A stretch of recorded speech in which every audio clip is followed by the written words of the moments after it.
Shalom, shalom, shalom. Hey, shalom, Shalom, shalom. All praises to the Most High. Shalom and Shalom. welcome to another exciting and riveting episode of EOI Deep Basics. Shouts out to all of our elders who are in the chat. Yes, As indeed. y'all know, those people in that chat are the secret to our success. All right. Yes, sir. We want to welcome us as I see him here, Elder Dexter, Elder Sharon, Elder Contessa, and a happy born day to her. Elder Cortez, Elder Misha, Elder Titus, Elder Patricia. So, we got a few people over here in this chat. Elder Anderson, if you're there, go on ahead and put your name in there and we'll shout you on out. That's what we do over here at EOI. The land of no egos. How about that? That's right. Yes, sir. All praises to the Most High. Before we even get started here, we got a little house cleaning to do. Elder Johannan found out some information and he wanted to speak with y'all about it. So I'm going to go ahead and turn it over to him so he can do that, and we'll get on with the class. Yes, SD. Yes, indeed. So the elders were speaking, and I pulled the scripture. We're going to get it it was towards the last part of class. Hold on, stand by. We got to kind of show this, but I'm going to switch off. All right. It was in second Esdras. And it's 2:18. Now, the confusion comes because in some people's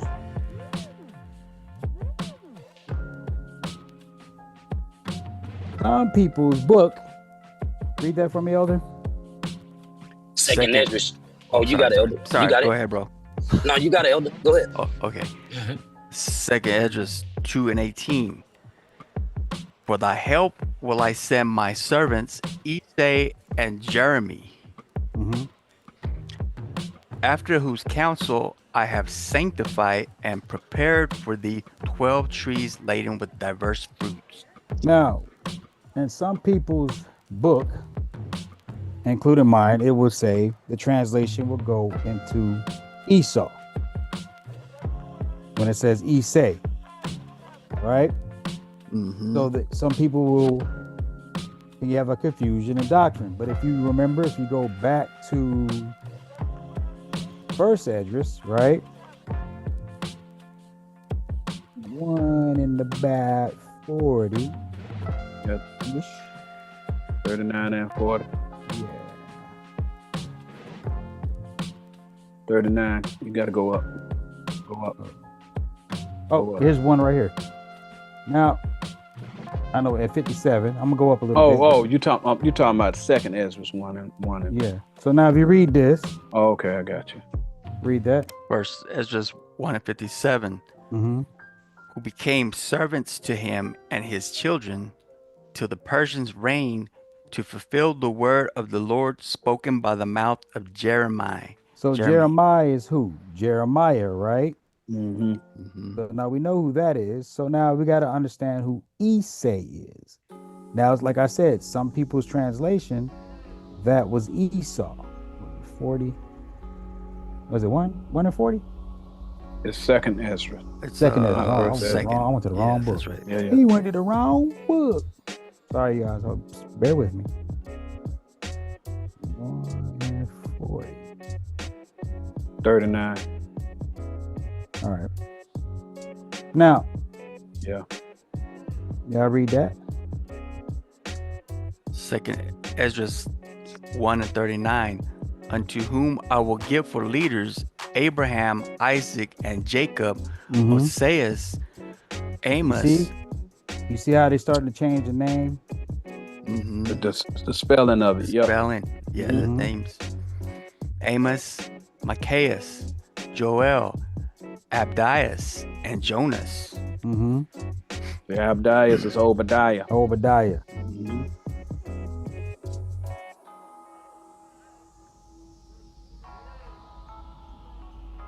Verse 40, Nahum and Habakkuk, Habakkuk, Sophonias, Zephaniah. Agaius, yeah, that's Haggai. Mm-hmm. Zechariah, and Malachi, which is called also an angel of the Lord. So now, where else is this called Isai? Right? You got to go by the translation, right? Let's go to Sirach 48 and 10. 48 and 20, pardon me.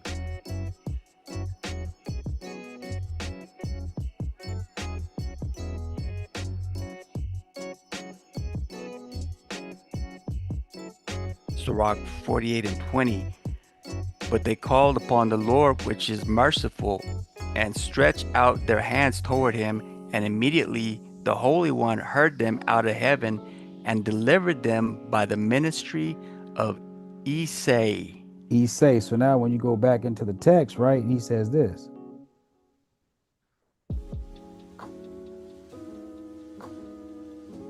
Read. But Sirach 48:21, he smote the hosts of the Assyrians, and his angel destroyed them. So the angels, the prophet, destroyed the Assyrians, right? I'm gonna go to 22.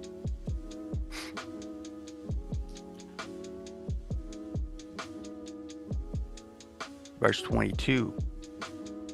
For Ezekias had done the thing that pleased the Lord, and was strong in the ways of David. So he had the prophet, he had the doctrine of David. That's the ways of David. So he had the doctrine of David, which is the 2 or 3.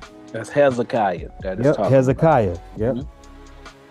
The ways of David, his father, as Isai the prophet. So what I'm basically saying, I know some of you guys, and even my translation, had it as Isai, or some of them had it as Esau. This is speaking of Isaiah, the prophet. It's not speaking of Esau. Even I fell for it. So I'm coming back to correct what was brought last time in the scriptures, because I don't want to confuse anybody. This is talking about Isaiah. All right. Most people don't do this and have enough humility to come back and say, okay, I misspoke when I brought this. This is also a law of the Lord. When you speak something wrong, you have to come back and correct it for the people. I'll praise. Okay? Yep. So when I said, because in my Bible, it has it as Esau. Yeah, but then when you start to pull the 2 or 3 together and we get into the council and we look at it, it says something different. It's like, okay, it can't be because it said it differently in different translations. So it's Isaiah, not Esau. So some people's book has it as Esau. So we don't want you to get out there and you try to debate somebody. Oh, see that? No, this is talking about, when you see this word Isai, it's speaking of Isaiah. Okay, so yes, I who have the spiritual, you can make a mistake, and I'm here to humbly come back and keep the law of the Lord and tell the people I brought the wrong script, and I'm here to correct you with the correct scripts of the 2 or 3. As the Lord commanded. I'll praise. Go to Leviticus 5. All right. Because this is what this means. All right. A lot of y'all got the understanding of Leviticus 5 wrong. All right. This is what Leviticus 5 is talking about. Read that for me, Elder. Leviticus 5:1. And if a soul sin, when it says sin, and we're going to get into it in the class, we're going to break it down for you explicitly. When it's talking about sin, sin is the carnal translation. So if somebody teach carnally or they make a mistake, y'all got that? Read. And hear the voice of swearing. Swearing mean a lie. Meaning there are people who make errors that lead to lies, and there are people who commit lying on purpose. All right. But nonetheless, the job of the prophet is to give understanding. So somebody saw that, and they saw that there was a misprint, right? and they brought it to Elder Yohanan's attention. Y'all see that? All praise. Read. And is a witness. So they got the witness to show that it's talking about Isaiah as opposed to Esau. Y'all see that? Read. Yeah. Whether he has seen or known of it. If he do not utter it. If he don't come and give that prophet the opportunity to correct what was said, read.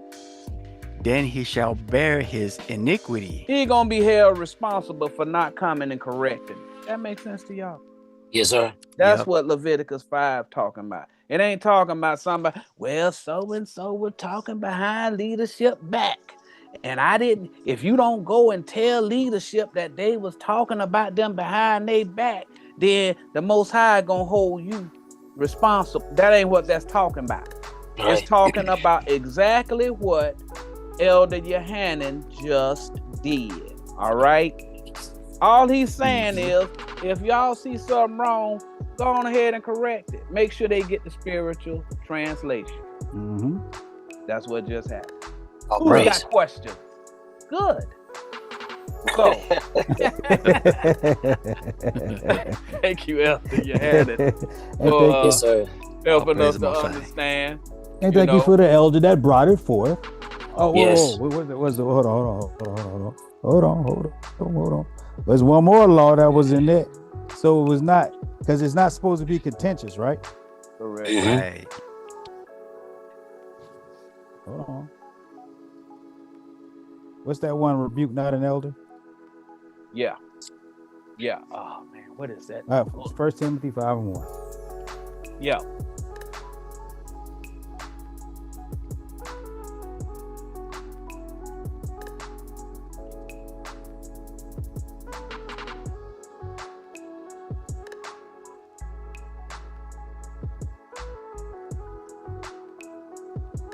Yep. 1 Timothy 5:1. Rebuke not an elder. So what does that mean? Am I not a man? Oh, you're a man. Right, exactly. Is anybody on this panel not a man? Right. Right. Like I said, people, where's the mistake? We lied at. It was in the translation. Some, because even Elder Misha, does your book say? What does your book say? Mine said Esau too. You also. see what I'm saying? Yep. So I said that because different people can have the different translations and according to which book that you have. Right? Read. That's right. But entreat him as a father. As you teaching them, hey, I got a question about what you said because this, and this. It wasn't, no, brother, you wrong. No, hey, bro, I got a question because this, and this. You know what? Let me look into it. And guess what, bro? Hey, man, you know what? I see what you're saying. I see why you're saying what you're saying. Right. Let me correct the way what I'm saying. Because I don't want to confuse the people. Because people have different translations. Like I just showed you, somebody else got the same translation I got. You got a different translation you got. I see why you saying what you saying. You see what I'm saying? He brought forth the strong reasoning in what he said. You see what I'm saying? Yes. And a younger man as brethren. Because the person that brought it with him is younger in the spiritual understanding doesn't mean he less than me. You get what I'm saying? He brought forth strong reason. Hey man, look at this. This is the reason why I'm saying this. He brought forth his scriptures to show, okay, hey, look, man, this is why I'm saying what I'm saying. I'm not saying that the translation, I see what you're saying because I'm looking at your scripture and I'm looking at it with my two eyes and it do say Esau. However, could the translation be wrong because X, Y, and Z? You get what I'm saying? Let me show you this precept, and I'm gonna show you this precept, and I'm gonna show you this precept. You know what? I see why you say that. Let me go correct my teaching and to make sure the people are not confused. Because you're my brother and you love me. All praise the Most High. It's as simple as that. It's simple as that.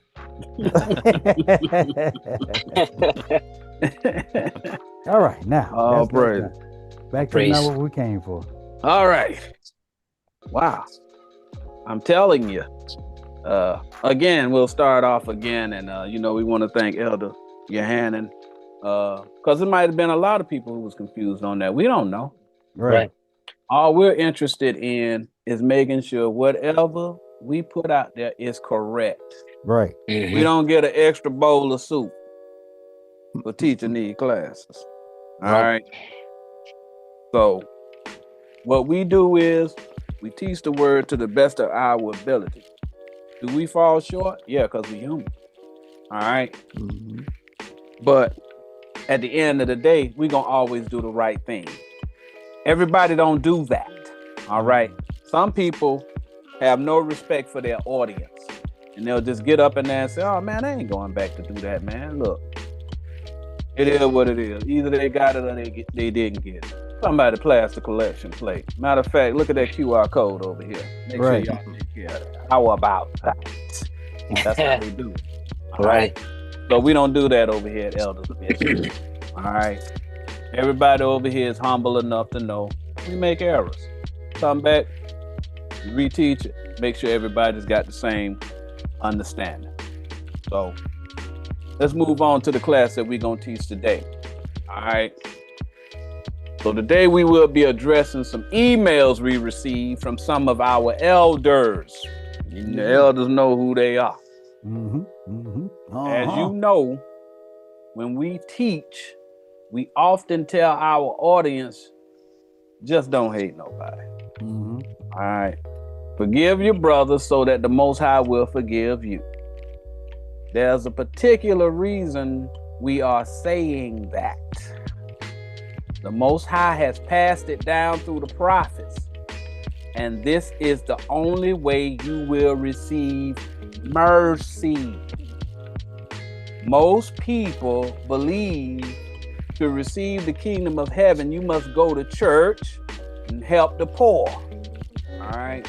Many of the One West camps teach that you must perform the high holy days at the state park.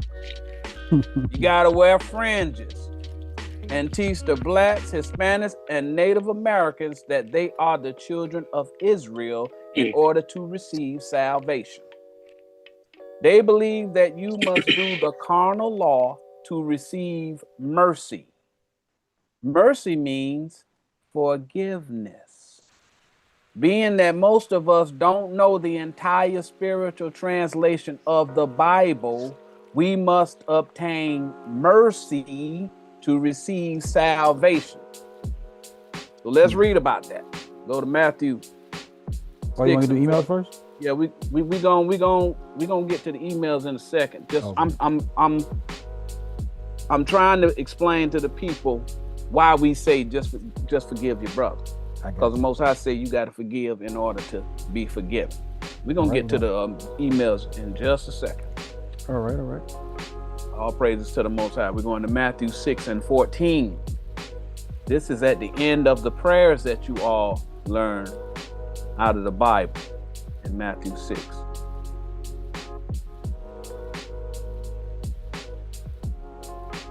We're explaining to you how to get mercy. You got to forgive your brother to get forgiveness. Read that for me, Elder.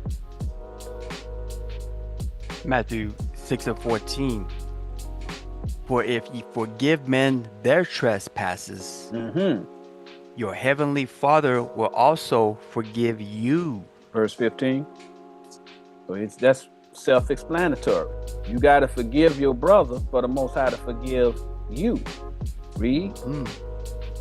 Verse 15. But if ye forgive not men the trespasses, neither will your Father forgive your trespasses. So in order to get your trespasses forgiven, that means your sins and your understanding that you make mistakes and errors in. You got to be willing to forgive your brother if he does wrong by you. Go to Sirach 28:1.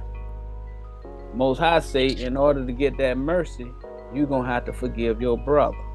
We just explaining to y'all why we say what we say. And the elders that sent the emails, they know, but again, these elders on our in our chat, you see these elders from time to time. They ask these questions because they know it's a question somebody else might have. That does not mean that that elder don't know what it means. All right. This is their tithe. This is how you tithe. You have to ask questions. Our mechanism is to go send us an email at eldersofisrael@eldersofisrael.net. Read that, elder. Going down to 5. Ecclesiasticus or Sirach 28:1. He that revengeth shall find vengeance from the Lord. If you go and you don't want to forgive your brother, you want to hold a grudge, and you want to go and do something against your brother, the Most High gonna do something against you. Read. And he will surely keep his sins in remembrance. He's not going to forget what you did, because you won't forget what your brother did to you. Y'all see that? Next verse.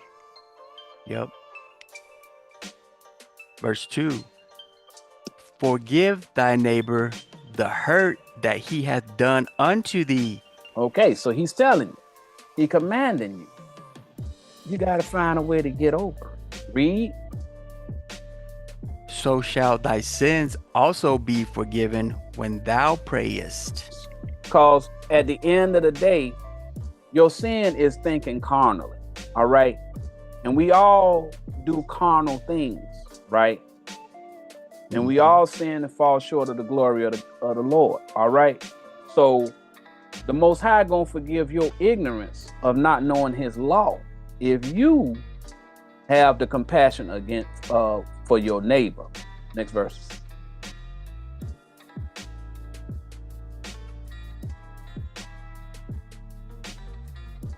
Verse 3. One man beareth hatred against another, and doth he seek pardon from the Lord? So you ain't gonna you gonna bear hatred against the brother, and then you gonna say, well, you know, Lord, forgive me whenever I do something wrong. Right. Do you think that's right? You think the Most High is going to accept that? Next verse. All praises, Elder Titus. Or better yet, they talking about something that happened back in slavery. Or Yeah. you know, keeping that hatred going in you. Yeah. Verse 4. He showeth no mercy to a man, which is like himself. And doth he ask forgiveness of his own sins? That man who you angry at, he's a mortal man like you. All right. Yep. So you have to find a way to live with the situation. All right. And we're gonna talk about a lot of different scenarios. Because look, forgiveness is a process. All right, it ain't automatic. All right. So sometimes there are other mechanisms whereby you have to do things to allow you to live with the situation. All right. And we're going to explain some of that going forward. Read. Next verse.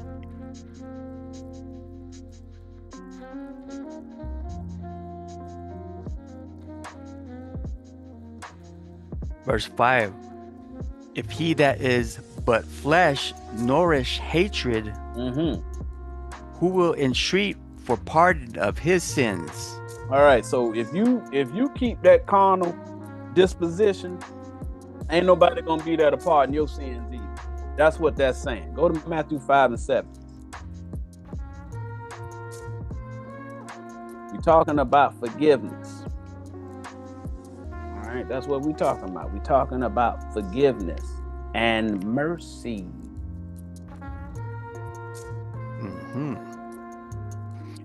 Matthew 5:7. Blessed are the merciful, for they shall obtain mercy. If you are merciful to your brother, you gonna obtain mercy. All right, that's how you gonna get your salvation. mercy. You have to obtain mercy. Just like Elder Yohanan, he taught something wrong. In order to obtain mercy, he had to come back and correct it. All right? We all make errors, right? Some people sin willfully. You got to find a way to obtain mercy. All right? And we're going to go through that today. So this theme is repeated throughout the Bible. It is not controversial to have mercy on those that treat you poorly. It is the example that Jesus the Christ and the disciples taught. That doesn't mean that the Bible is advocating for you to catch a fade or to sacrifice your physical life. You need to always view the Bible in the lens of the spiritual. All right? So now let's read an email from a couple of elders to let you see why we need to teach this class. You go ahead and pull them emails up.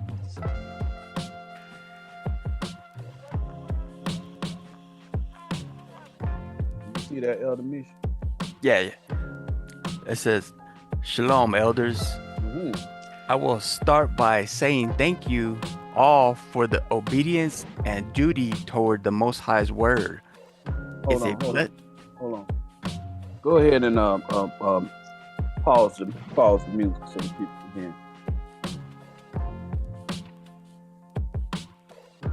You can. All praise. It says, it's a blessing to have learned and a much bigger blessing to be able to diligently study. My family and I are connected with several other elders, and we always study and discuss scripture. We had an elder to ask about forgiveness today. And after combing through our notes and EOI's videos, I wasn't able to find the exact subject. I know you all have gone over this during several videos, but I couldn't recall much, and I thought about submitting it for tithes and offering. We'll be going over the subject, but I wanted to send it to you all because I'm sure there are other elders who may need that edification as well. All praise to the Most High for you all, and shalom. Frank, you may say his name? Yeah, that's Elder Frank. He put his name in the chat, so y'all can tell by the way he writing, he know what he talking about. He said he putting this up as a tithe and an offering. All right. So we gonna appreciate the because the Most High give you incentives for classes. All right. And these classes, they cause us to teach the subjects and the topics that people have questions about, and they don't know where to go to get any answers because everybody teaching the hate thy brother doctrine. All right, it's okay for you to go on ahead and hate a righteous hatred against this person or that person and all this other old foolishness. All right, so we have to be very explicit in what we teach because we got to back it up with precepts. All right, but read this one. We had another elder who brought a class. It's Elder Paul. All right. And he asked a similar question. He just asked it earlier, but we had already made designs to teach this class. But whenever the Most High signified it twice with Elder Frank, we knew it needed to be taught specifically. All right. But read that for me, Elder. It says, hello, Elder. I'm watching class, and almost every class you all say, do not hate your brother. I'm trying my best to live by that, but it is very hard to trust white people. I don't even want to talk to them half the time. I hope that is not hate. I've had some racial incidents in my life, and it makes me fear them, and not to mention there are still hangings in 2025. I'm afraid of being pulled over by a racist cop. I know a lot of black folks can't be trusted either, and I need to avoid contact with a lot of us as well. I'm trying my best not to hate. I hope that my mindset of not wanting to interact with white people is not hate. I don't wish any ill will to them, but I just keep my distance. I'm afraid a white woman might yell rape or something because I'm too close to her and get me thrown in prison. That's how afraid I am of them. But I see you are drilling at home. Don't hate your brother or sister. I'm trying very hard, so I hope my fear of them and trying to avoid contact with them is not wrong. Tell me if I'm wrong here. All praises to the Most High. Okay. Praise. Praise to the Most High. Now, what that man's saying, and a lot of people, you know, we got people of all races in our congregation.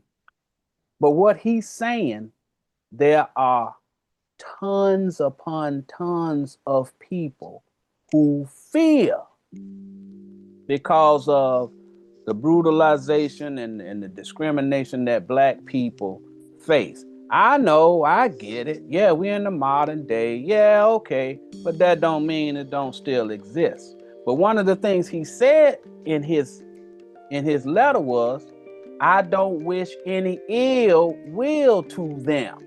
All right? That's a very important thing he said. All right? And we're going to address some of the issues that he brought up. All right? Because what he's saying doesn't mean he's paranoid or anything like that. He's watching it on TV. And I know a lot of y'all think, you know, we got our ostriches with our heads in the sand and all that other stuff. No, we know what time it is. All right? But we got a job to do. And you know, they got that scripture say, don't fear the man who can take your life. Be afraid of the man that can take your life and your soul, or something like that. I can't quote it. All right. But y'all know what I'm saying. You got to fear God. You can't be worrying about fearing whether these people going to be calling you an Uncle Tom. I'm going to be an Uncle Tom. And I'm sitting here watching on TV all this stuff happening to black folks.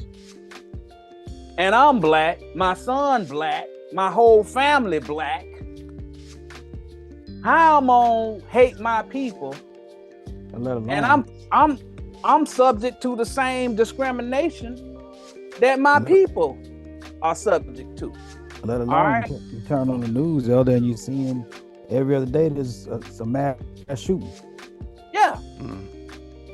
Yeah.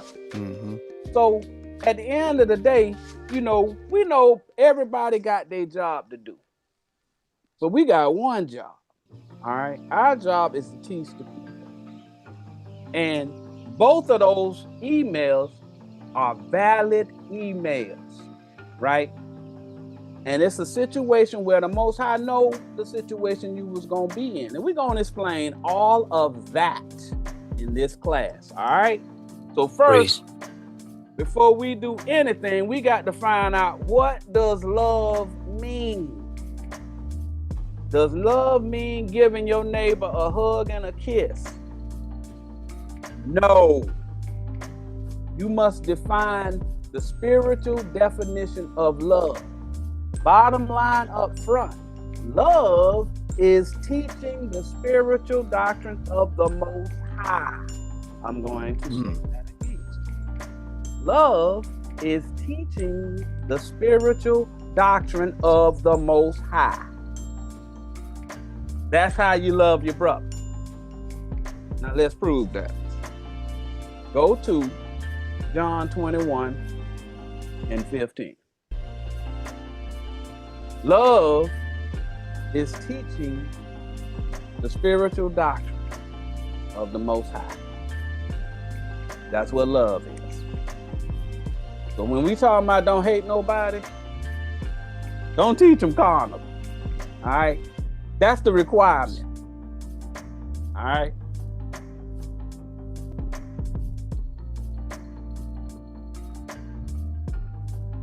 John 21 and 15. Mm-hmm. So when they had dined, Jesus saith to Simon Peter, Mm-hmm. Simon, son of Jonas, Mm-hmm.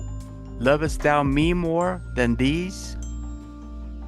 He saith unto him, Yea, Lord, thou knowest that I love thee.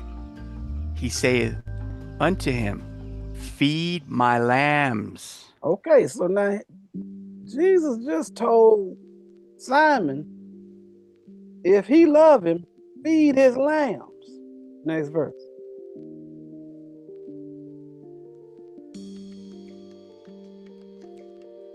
Verse 16.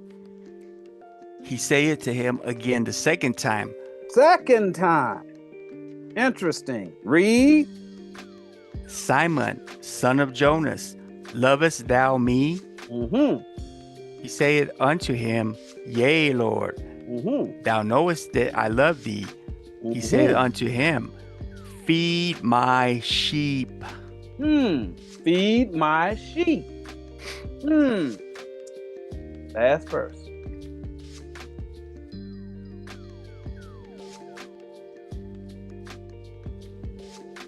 Verse 17. He saith unto him the third time. Third time. Y'all see what's Simon. going on? Mhm. All right, read. Yep. Simon, son of Jonas, lovest thou me? Peter was grieved because he said unto him the third time, Lovest thou me? And he said unto him, Lord, thou knowest all things. Thou knowest that I love thee. Jesus saith unto him, Feed my sheep. He gave him 3 witnesses. All right, feed my sheep. If y'all look in the chat right now, y'all see what feed means. Feed means teach. Feed means to teach. Eat means learn. And you can see Elder Sharon put in there, he put Jeremiah 3:15, John 21:17, Acts 20 and 28. You also got 1 Corinthians 3:1 and 2. When it starts talking about eating, it's talking about teaching. All right. Whenever it's talking about, let's go to Ezekiel 34 and 31, so we can see what these sheep and these lambs and all that other stuff talking about. Now, if he talking about feeding, he talking about teaching. Eat mean learn. Matthew 4 and 4.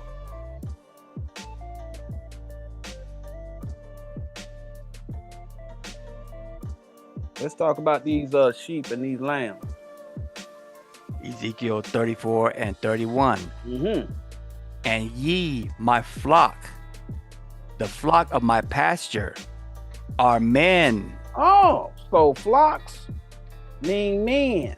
So there are flocks of sheep, there are flocks of lambs, there are flocks of goats, there are flocks of camels, there are flocks of horses. Whatever kind of flock it's talking about its men, humans. It's a metaphor. Any type of flock in the Bible is talking about people. All right, read. And I am your God, saith the Lord God. All praise. Go to Psalms 107 and 41.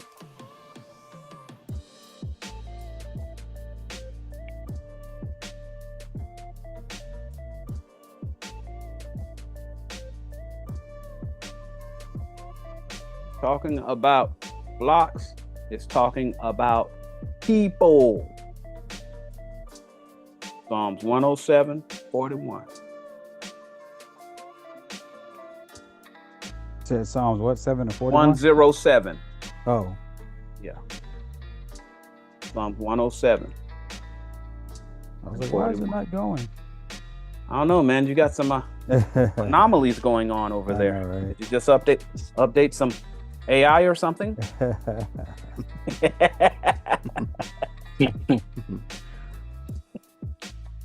Psalms 107 and 41. Yet setteth he the poor on high from affliction. Mm-hmm. and maketh him families like a flock. Families like a flock. Flock are people. Y'all see that? Go to Psalms 103. Because it specifically told them to feed them sheep. Let's see what's going on. Maybe we can discern something.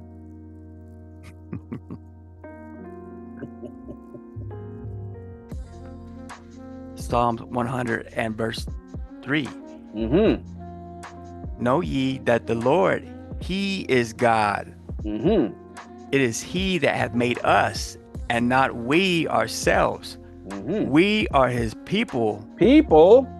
And the sheep of his pasture. I know y'all see that, right? The people are the sheep. Go to 1 Samuel 16 and 11.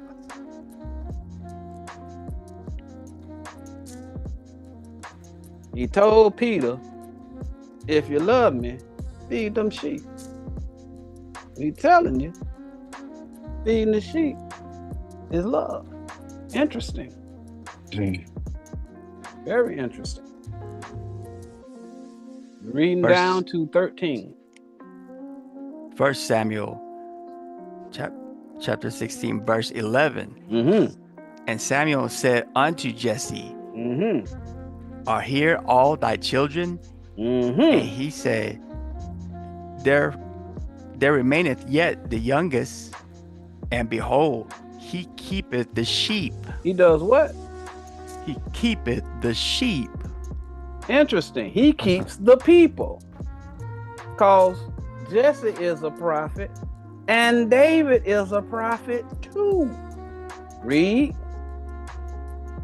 And Samuel said unto Jesse, send and fetch him, for we will not sit down till he come hither.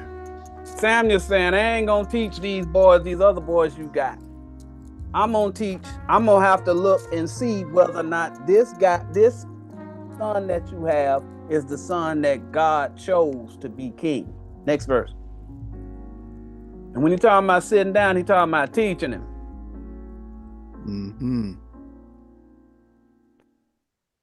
Verse 12. And he sent and brought him in. Now he was ruddy, and with all of a beautiful countenance. So that means he was beautiful, meaning he had a beautiful doctrine, the way he taught. That's what it's talking about. Y'all can sit here and talk that ruddy mean his skin was light skin versus his skin was dark skin and all that. They ain't got nothing to do. A light skinned person got the same opportunity at salvation as a dark skinned person. All right, just so y'all know. Read. And goodly to look to. Christ said there ain't but one good, and that's God. That means David had the spiritual doctrine. Y'all see that? These words mean something, y'all. Read. And the Lord said, arise, anoint him, for this is he. The Most High chose David to be the king. That's what he said. Anoint him, meaning teach him. Anoint mean to teach. All right. Y'all can walk around here with them shining foreheads, putting that blessed oil on your forehead. But that ain't what he talking about when he talking about anointing. He talking about teach him. Last verse.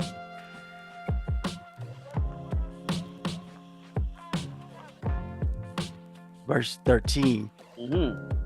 Then Samuel took the horn of oil. Oil, that's the word. Read. And anointed him in the midst of his brethren. Anointed mean, y'all know anointed means he got the word, right? The Most High's anointed is his Messiah. All right. David was the Messiah. Just like Christ was the Messiah. He was anointed. All right. Just like Cyrus. He was the Messiah too. It's in the Bible. Y'all, what is it? Isaiah 40 or Isaiah 41? He called Cyrus his anointed. That's Messiah. That's how it translates. All right. Read.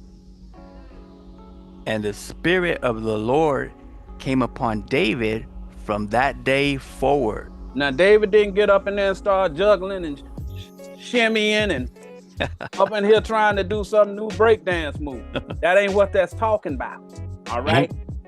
When he got the Spirit, that means he got the understanding, the wisdom that Samuel taught him. All right? Y'all got to get out of that carnal Superman Jesus way of thinking. All right? The Spirit is not the sensation you get from eating a York peppermint patty. Okay? Right. That's not what that means. All right? The Spirit is the word, the doctrine. All right? Yes, sir.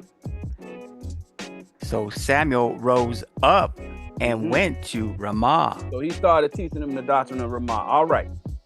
So now let's go to John 15 and 10. We're talking about what love means. All right. We showed you with the story of in John 21 when Jesus told Peter to feed his flock and to feed his sheep. We explained to you that flocks were men, and we also showed you that David kept the sheep. That means he was a prophet. He kept the people. That's why I said, keep my commandments. All right. He talking about teaching it to the people. Y'all see how that works? Yeah. Read that. John 15 and 10. If ye keep my commandments, if you teach my commandments, ye shall abide in my love. Y'all see that? Just like he told Peter. He told him, if you love somebody, you teaching them the commandments. Read. Even as I have kept my Father's commandments.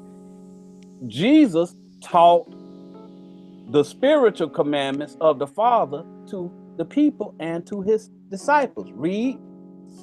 And abide in his love. He dwells or believes in his love. Y'all see that? Read. Verse 11. These things have I spoken unto you, that my joy might remain in you. His joy is his commandments, the doctrine that he taught. Read. And that your joy might be full. That you get the full understanding of the doctrine. Go to, and it says, these things have I spoken. All right. What I taught. Hey, Misha, I need you to take control of the sticks real quick. I'll be right back. Okay. Did you share with me? Yeah, I need to share.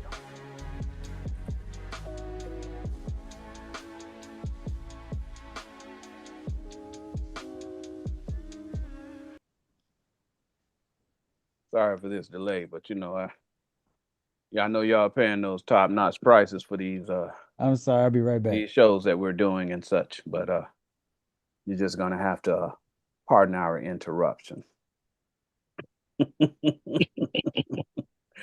No, all praises to the Most High. But what we're doing is we're explaining what love means. Love means teaching the spiritual doctrine. All right, that's what love's talking about. Don't get it twisted. It ain't talking about love and a hug and a kiss. And you know, I went on ahead and I went out in my backyard. I had a couple sweet potatoes I had, and I went on. I knew them people was hungry, so I went on ahead and, you know, gave them people some sweet potatoes so they can eat. That ain't what it's talking about. I'm not saying that's a bad thing to do, but we talking about salvation. We're talking about when we tell you to love your neighbor, we telling you what it means to love your neighbor so that y'all clear on what it means. All right. I don't know if you got some of that old See what we could do here. the old basement jazz or something like that, or old lo-fi or something. Go ahead and let them hear a little something. You know, we do have our truck drivers who depend on us to be able to get a little understanding with a side order of that lo-fi. But if you can go to John 15 and 12.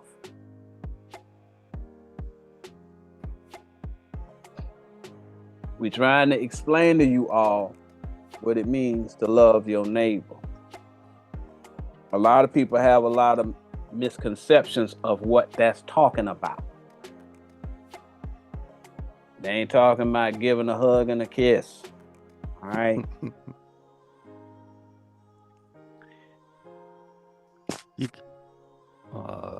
Can you read for me, Elder Jariah? Yes, sir. John 15:12. This is my commandment, that ye love one another as I have loved you.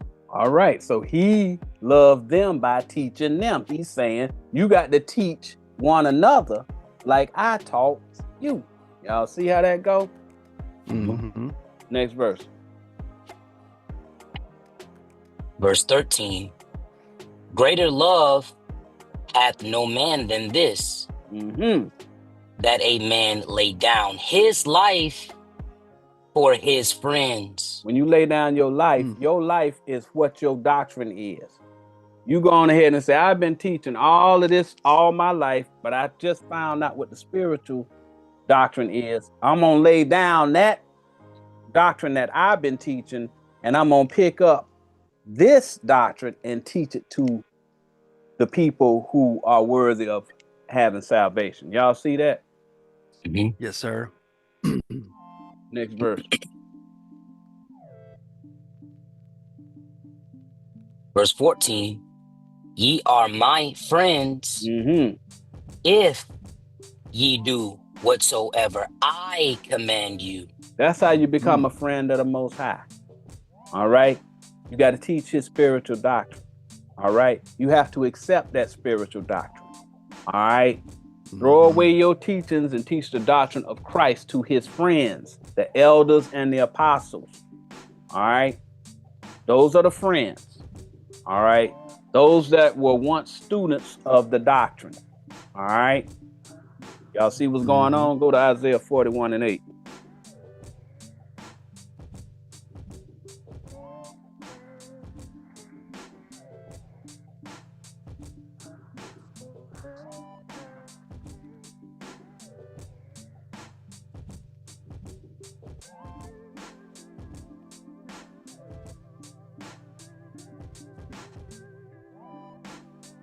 Isaiah 41:8. But thou, Israel, art my servant, Jacob, whom I have chosen, the seed of Abraham, my friend. Abraham's his friend. If you're a friend, that means you are a prophet. That's how you become a friend of the Most High. You got to be a prophet teaching his doctrine. All right. You want to be a friend of the Most High? Teach his doctrine. That's what friend talking about. All right. So what I'm explaining is how the prophet demonstrates love. All of those precepts that we brought. Jesus told Peter to feed the flock. I just showed you where the forefathers did the same thing. If Abraham and Lot have strife between their herdsmen, prophets, wouldn't that mean that the herds or the flocks are people? Right. If the only descendant of the carnal seed is Abraham and he doesn't have Isaac yet, what race is his flock? Right. They didn't decide they would only teach blacks, Hispanics, and Native Americans. They taught the people in the land of Canaan, Gentiles. The Bible doesn't say separate the flock by race. It says separate by carnal versus spiritual. You love your neighbor when you translate the words of the Bible from carnal to spiritual. That is what all the prophets of the Bible did. Go to 1 Corinthians 15:39.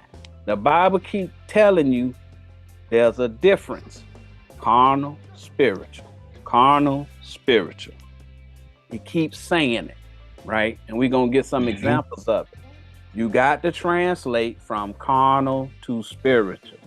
Carnal to spiritual. Read that, Elder. Yes, sir. 1 Corinthians 15:39. Mm-hmm. All flesh is not the same flesh. Flesh means wisdom. Go to John 6:54.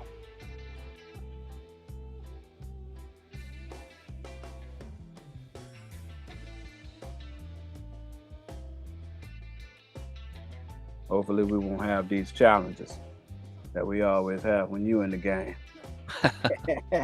I'm expecting it, and we'll be all right. You said 55 or 56? 54. Oh. Let's go back one. Yeah. John 6:54. Whoso eateth my flesh. We just said eat mean learn. We gave you the precepts for it. Eat mean learn. So if you learn his flesh is his wisdom, his meat. All right. He ain't telling you to be no cannibal. All right. This ain't got nothing to do with cannibalism. All right. The night of the living dead and all that other stuff. They ain't got nothing to do with the Bible. The flesh he's talking about is his wisdom. Read.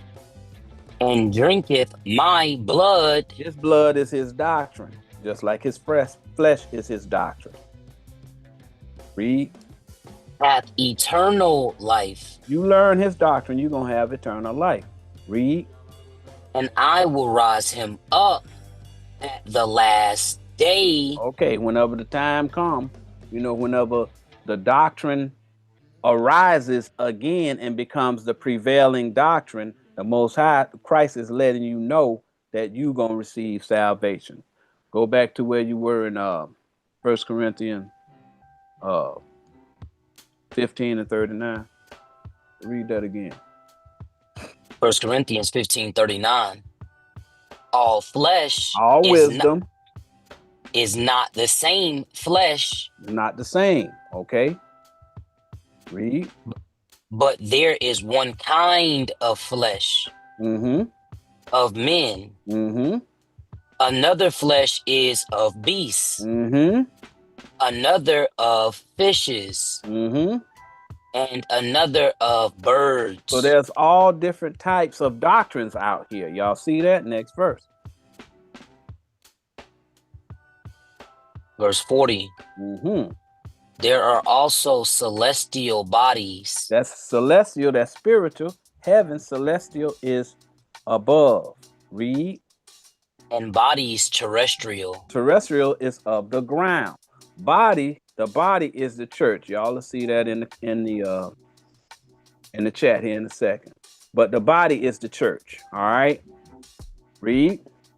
But the glory of the celestial is one. And the glory of the terrestrial is another. There are two different types of doctrines. You got the spiritual doctrine, which is celestial, and you have the carnal doctrine, which is terrestrial. Drop down to 44.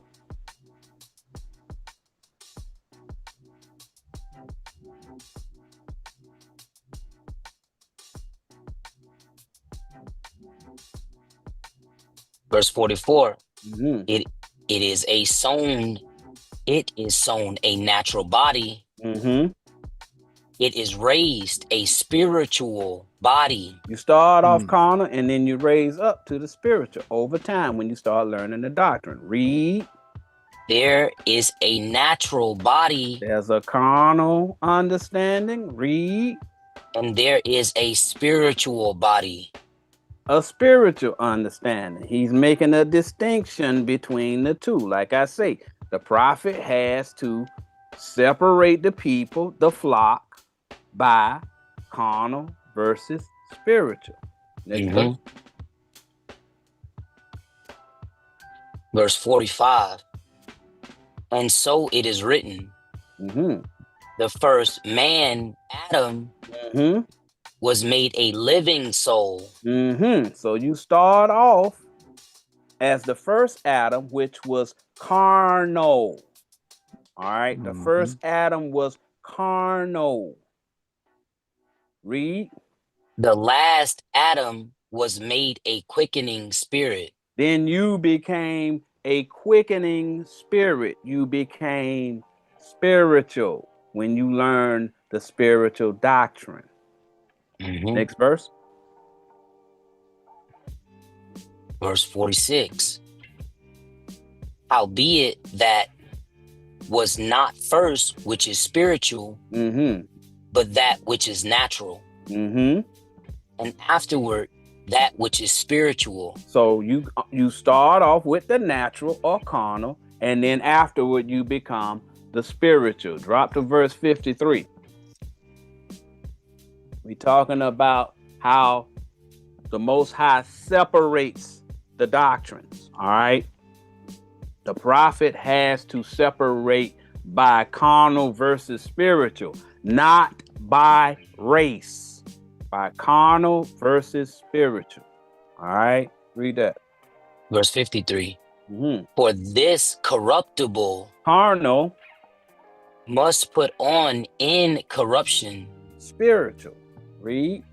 And this mortal carnal must put on immortality. Spiritual. Next verse. See, he keeps it separate. He keeps it separate. You can't mix the doctrine. Read. Verse 54. So when this corruptible carnal shall have put on incorruption, spiritual, and this mortal carnal shall have on immortality, spiritual, then shall be brought to pass the saying that is written. Death is swallowed up in victory. Carnal is swallowed up in spiritual. The spiritual overcomes the carnal. Y'all see that? Next verse.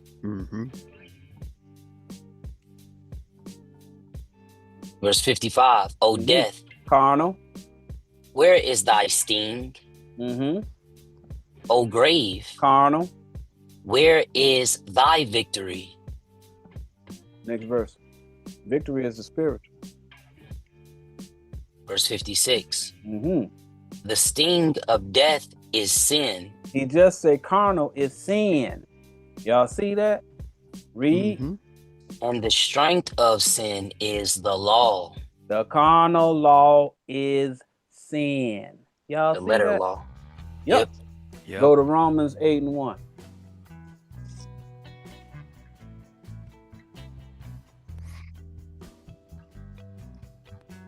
Making y'all That's see. the only thing they can stand on.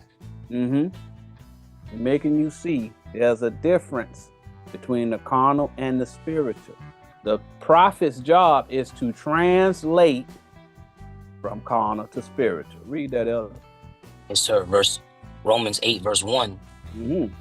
There is therefore now no condemnation to them which are in Christ Jesus, who walk not after the flesh, carnal, but after the Spirit.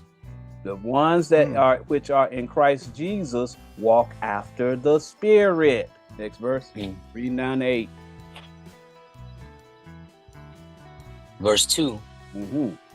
For the law of the Spirit of life in Christ Jesus, the spiritual law, has made me free from the law of sin and death. So he's letting you know the carnal law is sin. When it's talking about sin, it's talking about the carnal. Y'all see that? He's making a distinction between the two. Next verse.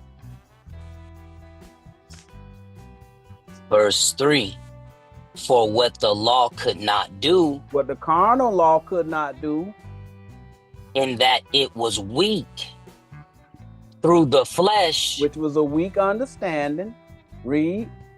God sending his own son in the likeness of sinful flesh. People thought that he had the same regular doctrine as the other people had. Read. And for sin, condemned sin in the flesh. But his flesh was different, and he condemned the carnal law. Y'all see that? Next verse. Verse 4, that the righteousness of the law might be fulfilled in us. That the righteousness of the law might be explained.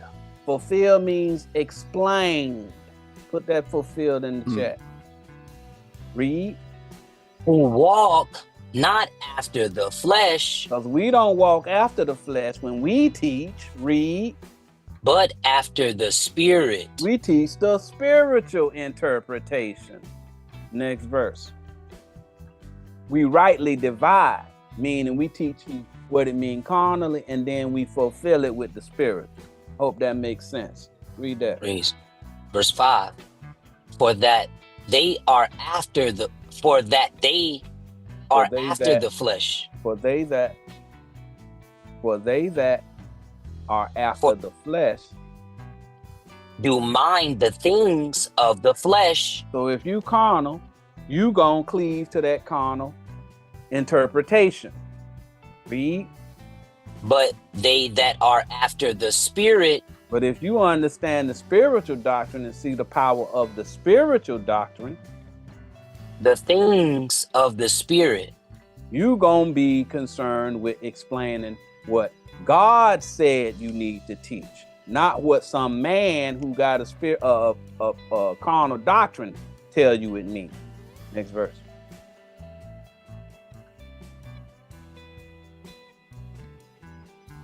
Verse 6.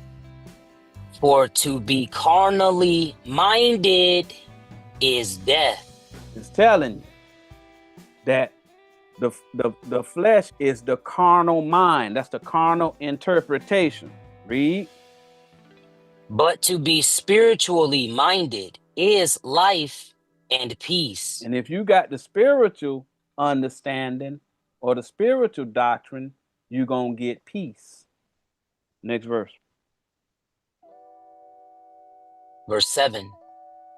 Because the carnal mind is enmity against God.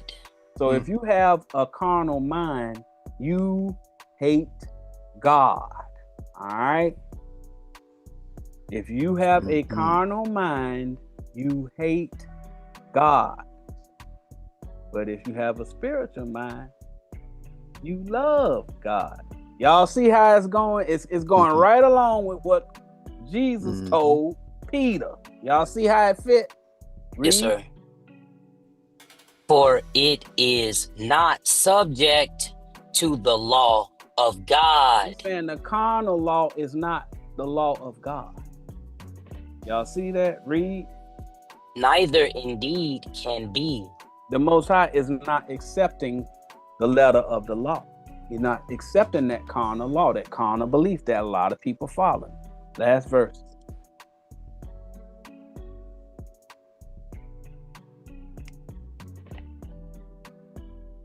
Verse 8. So then they that are in the flesh cannot please God. The carnal law is rejected of the Most High God. All right. The Most High is not accepting the carnal interpretation. You can believe what you want, but we just read it. All right. Go to Matthew 25 and 31. The prophet's job is not to separate by race. The prophet's job is to separate carnal from spiritual. We just proved it with all that stuff we just read. There's two doctrines. One is rejected of the Most High. We just read it. So y'all get some understanding on what the prophet supposed to be doing. Read that. Yes, sir. Matthew 25:31. We're going down to 35. When the Son of Man shall come in his glory. The Son of Man, that's Christ. He gonna come in the wisdom of Christ is going to return. Read. And all the holy angels with him. The angels are the prophets teaching the Son of Man. That's going to be teaching the doctrine of Christ. Read. Then shall he sit upon the throne of his glory. His doctrine is going to start prevailing. All right. The spiritual doctrine is going to begin to prevail because nobody's going to be able to confound what it means spiritually. Read. Verse 32. And before him shall be gathered all nations. That means all nations going to be gathered. All right. They going to be gathered before the doctrine of Christ, which is the doctrine we're teaching. That's why people are paying attention to what we're saying. Read. And he shall separate them one from another. Did it say he going to separate them by race? We No, going to sir. see what happens. Nope. He going to separate them nations. Read. As a shepherd divideth his sheep from the goats. The sheep we just read, we the sheep of his pastors. So he talking about he gonna separate the people that believe in the spiritual interpretation versus the people that believe in the carnal interpretation. That's what the sheep versus the goats mean. He ain't talking about race.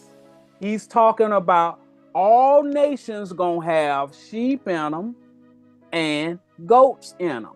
He's gonna separate them according to their belief. Do they believe in the spiritual or do they believe in the carnal? We just read it in 1 Corinthians 15 and we just read it in Romans 8. He separates the carnal from the spiritual out of all nations. Y'all see that? Yes, sir. We talking about loving your neighbor. You have to make a decision. You're more interested in the message or the messenger.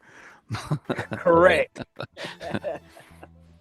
I see what you just did right there. Read on, Elder. Yes, sir. Verse 33. And he shall set the sheep on his right hand. All right, so now y'all know the right hand is the righteous hand, right? So that's the spiritual. Read.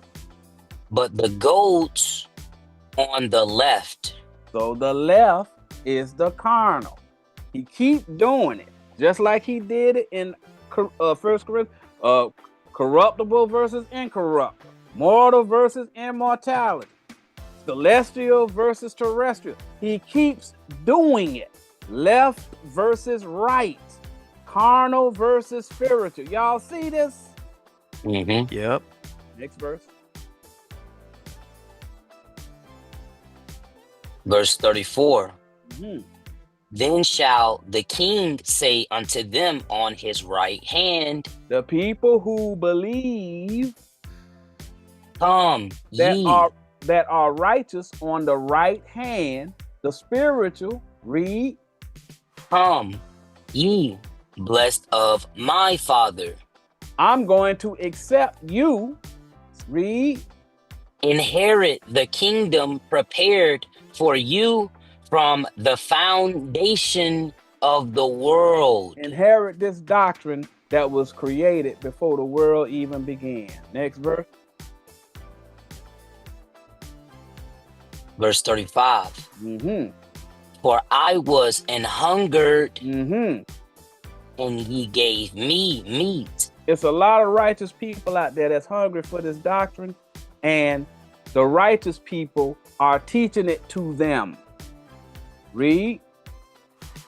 I was thirsty, and ye gave me drink. When they was thirsty for understanding, you gave them the wisdom of Christ. Read. I was a stranger out of all nations. Read. And ye took me in. That's what he's telling you. You got to take them in. You got to teach everybody. That's how you love your neighbor. Go to Matthew 13 and 24. He separates the carnal interpretation from the spiritual interpretation. If you love him, teach and learn the spiritual interpretation. Matthew 13:24. Another parable put he forth unto them, saying, the kingdom of heaven The doctrine of heaven, the spiritual doctrine, is likened unto a man which soweth good seed in his field. He teaches good seed. Seed is the word, Luke 8:11. The seed is the word. All right, read. Going down to 30. Verse 25. But while men slept, while people were in ignorance, read.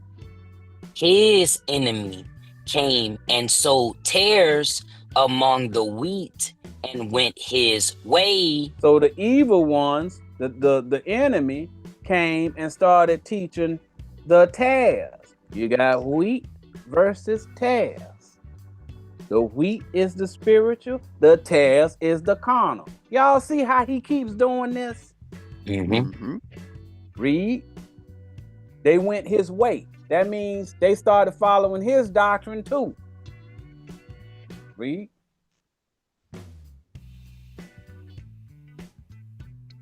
Verse 26. But when the blade was sprung up and brought forth fruit, then appeared the tares also. Okay, so now the people, they got both doctrines. All right, so the people believe what the spiritual say, but they still cleave to that carnal too. Next verse.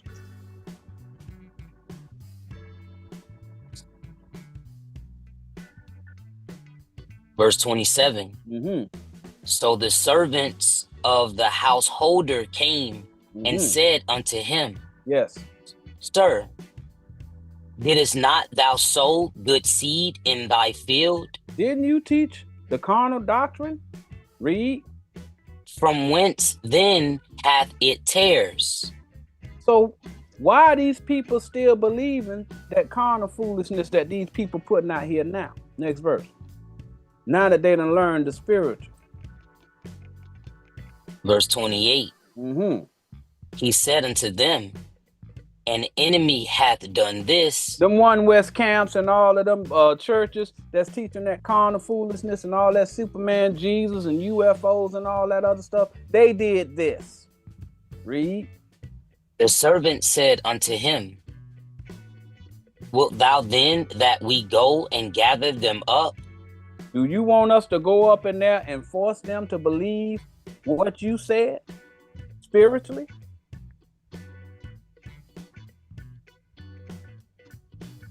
Verse 29. But he said, nay, lest while ye gather up the tares, ye root up also the wheat with them. So if you get up in there and you go too hard trying to cause these people not to believe in that carnal foolishness, you're going to lose some of them. Because the people lukewarm. They see what we're saying, but they're cleaving to the lies that they've been told because they got lust. All right. Last verse.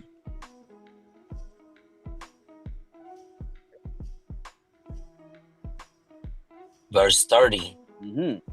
Let both grow together until the harvest. And in the time of harvest will I say to the reapers. That's the prophets, the spiritual prophets. Gather ye together first the tares. Gather them people that believe in the carnal. Read. And bind them in bundles to burn them. Fire is the word, y'all.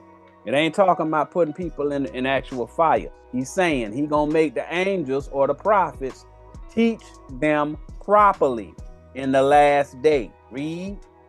But gather the wheat into my barn. But the ones that already believe, go on ahead and bring them on in so that they can get that salvation. They already set their salvation up. Now, now you should be able to see a little pattern forming in the Bible.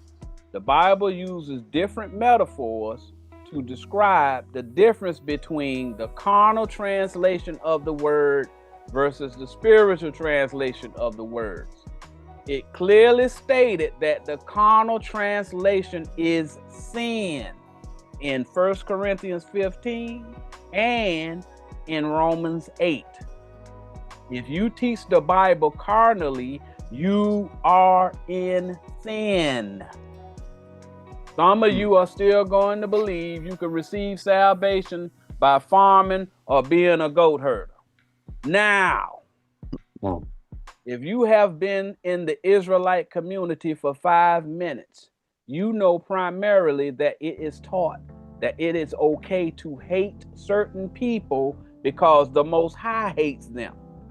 We are talking about D. Most of you know him by his last name, D. Whitman. It is taught that the white man is the devil. That's who D. Whitman is, y'all.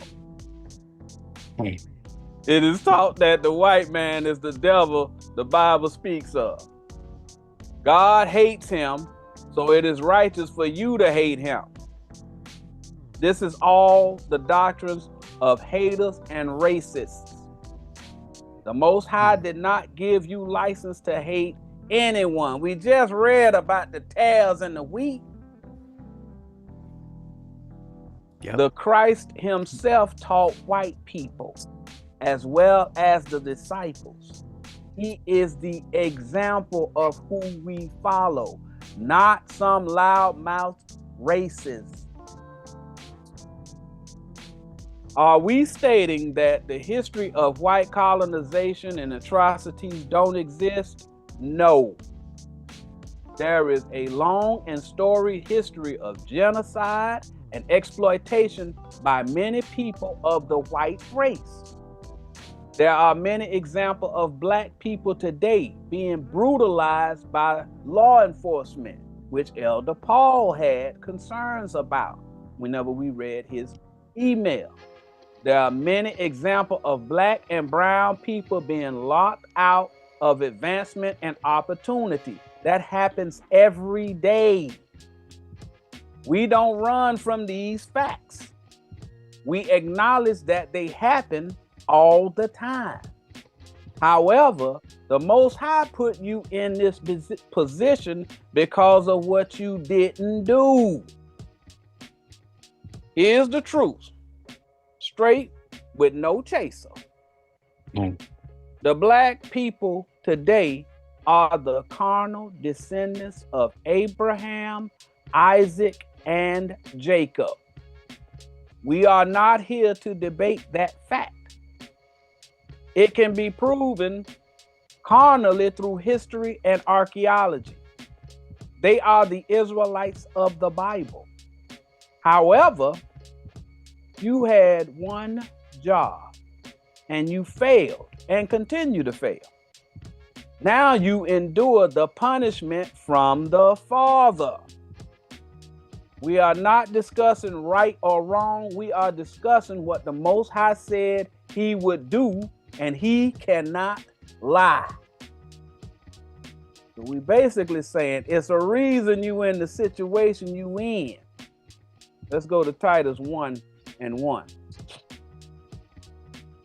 It's a reason why you're enduring what you're enduring. All right. Elder Paul had great concerns because he's trying to figure out, how can I love my brother and I'm scared somebody gonna go and make a false allegation against me. One of these cops might come and brutalize me. Read that, Elder. Yes, sir. Titus 1:1. Paul, a servant of God and an apostle of Jesus Christ, according to the faith of God's elect, and the acknowledging of the truth, which is after godliness. Next verse. Because he gonna say something. Verse 2. In hope of eternal life, which God cannot lie. God cannot lie. Read. Promise before the world began. Go to Numbers 23 and 19. It's telling you the Most High cannot lie. All right? He cannot lie. It's a reason why you going through what you going through. The Most High cannot lie.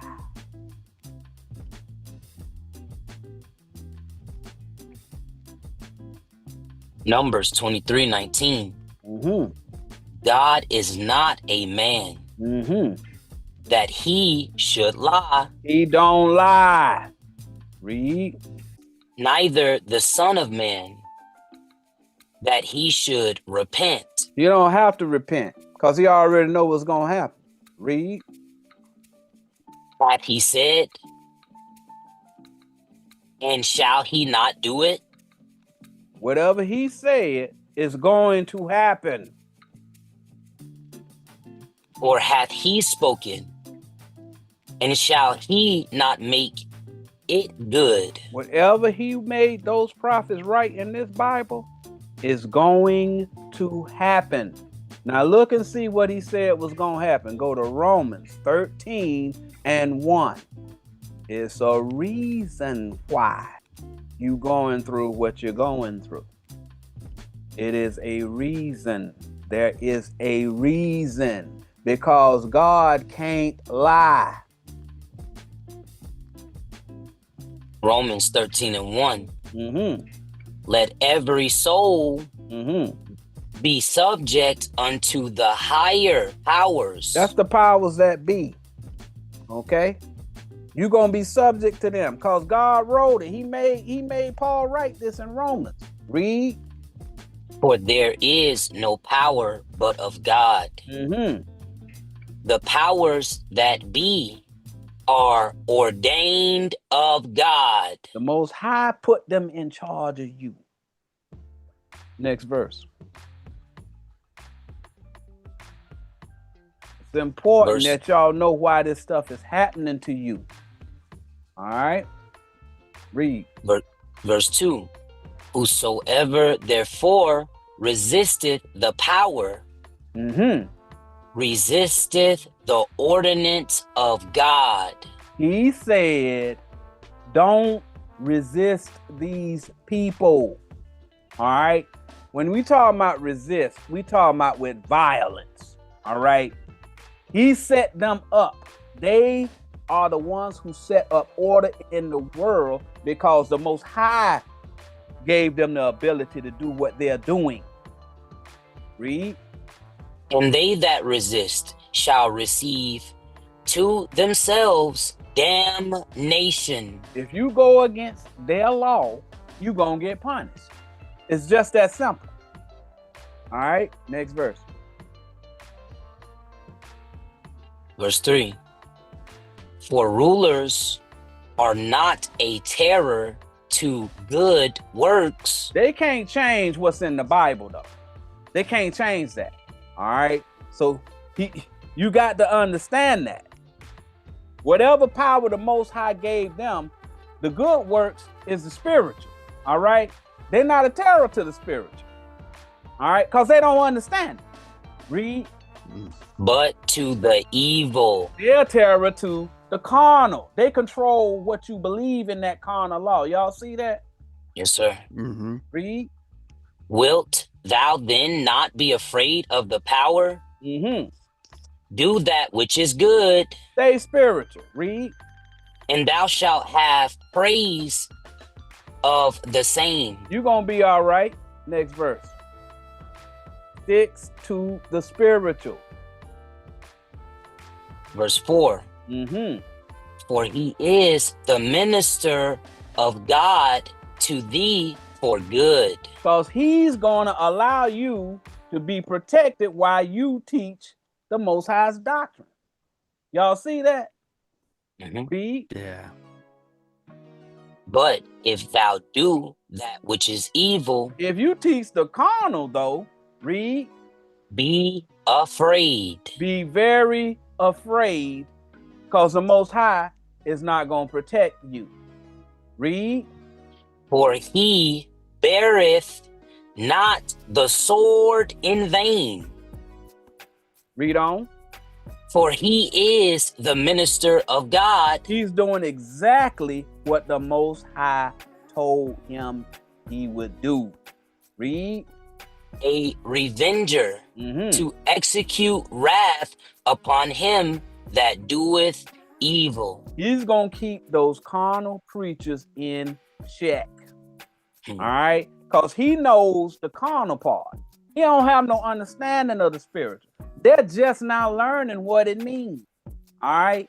But being that those camps have gone and they have turned that one West doctrine and all of these doctrines of hatred, now he's scrutinizing them and he's causing them problems. All right? Go to John 19 and 10. The reason why they are in charge. Most High can't lie. He can't lie. Right. Everybody's saying, woe is me. But y'all don't know what happened. John 19:10. Then saith Pilate unto him, Speakest thou not unto me? Knowest thou not that I have power to crucify thee, and have power to release thee? Pilate, in the time of Jesus the Christ, is the authority. He's the powers that be. Y'all see that? What y'all going through ain't no different than what they went through. Y'all see that? Read.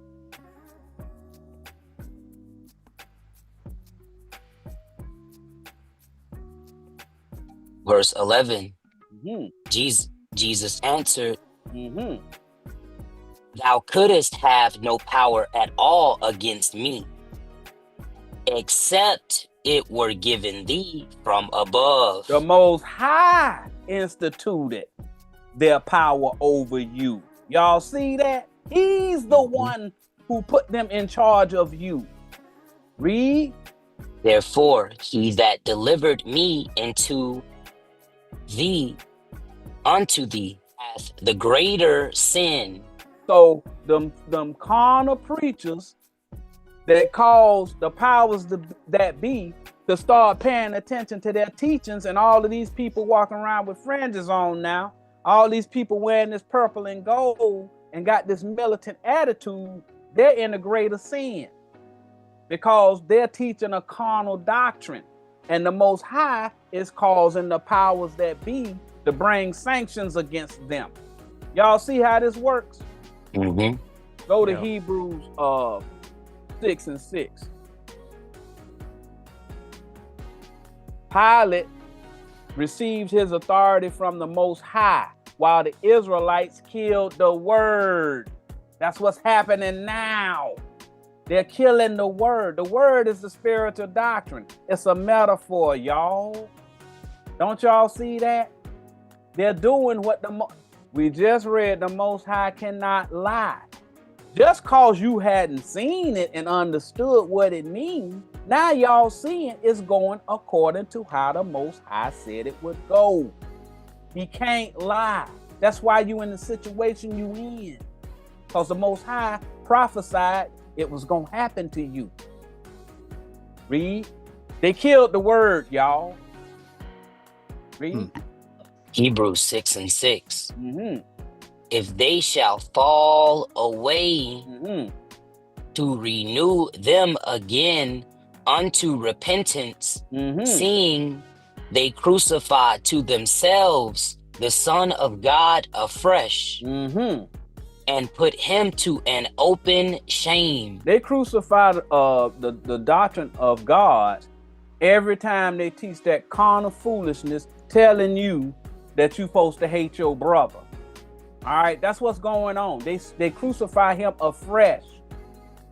All right, after he went through what he went through, they killed the Son of God, y'all. That's you. The Most High said you was gonna be punished for what you did.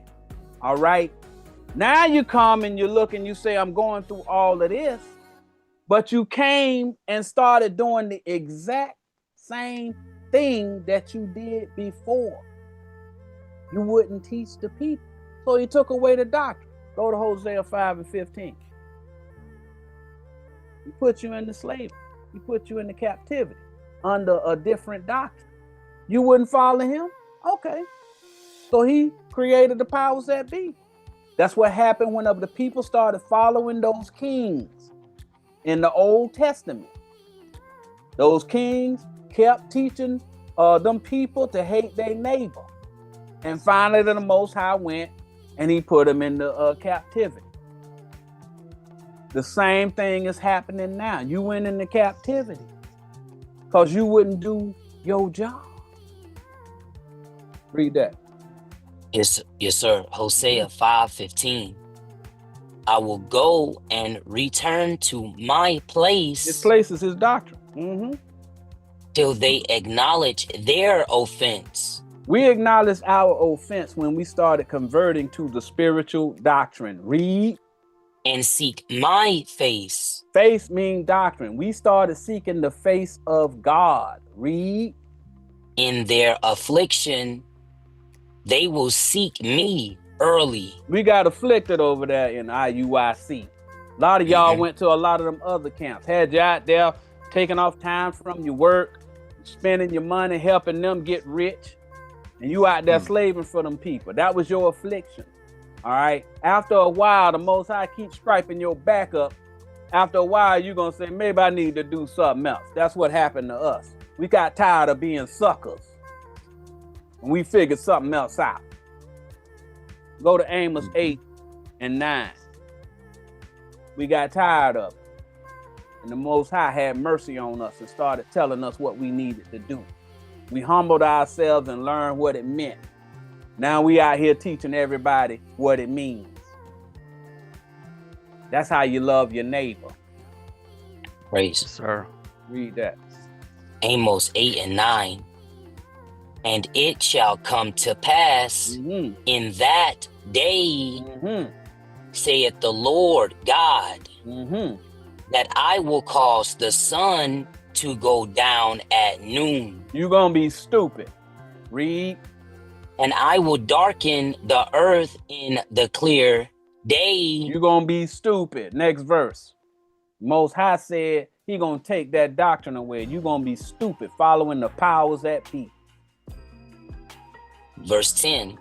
And I will turn your feasts into mourning. Feast means eating. Your learnings, you're going to be mourning. You ain't going to have no wisdom. Read. And all your songs. Songs is your teachings. Read. Into lamentation. It's going to be a sad thing because y'all ain't going to be able to do the job that he made you to do. Y'all ain't going to have no wisdom about his doctrine. All of these people who the quote unquote carnal seed of Abraham don't know the doctrine of God. They teaching the carnal interpretation that they learned from the powers that be, from their churches. The same Moses splitting the Red Sea that's taught in the Christian church, they teach the same thing in the Israelite camps. The same story about Jonah, they teach in the Israelite camps. The same way Christ walked on water in church, in the Christian church, he walked on water in the Israelite camp. They don't know what none of that stuff means. All right, because they following the doctrine of the powers that be. But read on. And I will bring up sackcloth upon all Loins. Loins means wisdom. That's your mind. The loins of the mind. 1 Peter 1:13. So cloth, that's a doctrine. A sackcloth is a cloth that irritates the skin. It's like, think of it like a croaker sack, a potato sack, or whatever. It's got them little holes in it.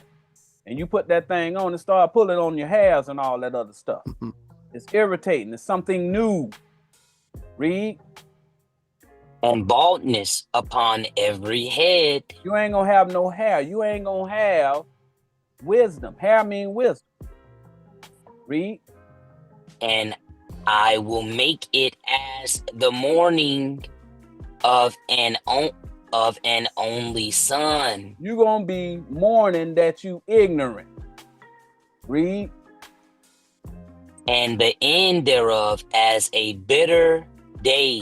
They mean wisdom. Your wisdom gonna be bitter. You're gonna be filled with hatred. All right. Next verse. Verse 11. Behold, the days come. The wisdom gonna come. The time of wisdom gonna come. Read. Saith the Lord God. It's a promise. He can't lie, y'all. Read. That I will send a famine in the land. Famine mean no wisdom, no food. You ain't got nothing to eat. Eat mean learn. That means you gonna be stupid. You're not gonna have the proper wisdom of the Bible. Read. Not a famine of bread. Not bread, not real bread. Read. Nor a thirst for water. And we ain't talking about real water. It's a metaphor, y'all. And he gonna explain what the metaphor of bread and water means. Read. But of hearing the words of the Lord. Again, you're going to be ignorant of the Most High's doctrine. All right. So here's the problem. You killed the Son of God. You did it both carnally and spiritually. You killed the Son of God. The Bible said the Most High will punish you for what you did. They don't believe that. They don't believe that, Elder. No. It is a fact. We just read. He cannot lie. No, but they said, what about the white man that put us in slavery? That's what he said was going to happen. We just read it. Because they killed the Son of God, right? Because they killed the Son of God. Then they said, let the blood be upon our children. Hey, that's what they said. And now it's upon you. That's why you're in the situation you are in. There's nothing anyone can do about it because God did it. He did it. So they can't take it. He says they can't take it like a man, put the chin up. No, bro. They gonna keep trying to find this utopia here. It's not going to happen because you can't overrule God. If he said it's going to happen, he cannot lie. Your condition is a result of your disobedience. He gave you one job. I mean, if you need me to grab it, I can grab the sticks over back now. He gave you one. It's up to you, bro. He gave you one job. One. Mm-hmm. One job. Your job is to teach the people. And you fail. Go to Psalms 147 and 19. He gave you one job. Like I said. Yeah, we see it. He gave you 147. one job. Psalm 147 and 19. I know you ain't gonna sing that song. You got it or I got it? He got it. I got the override button. Yep.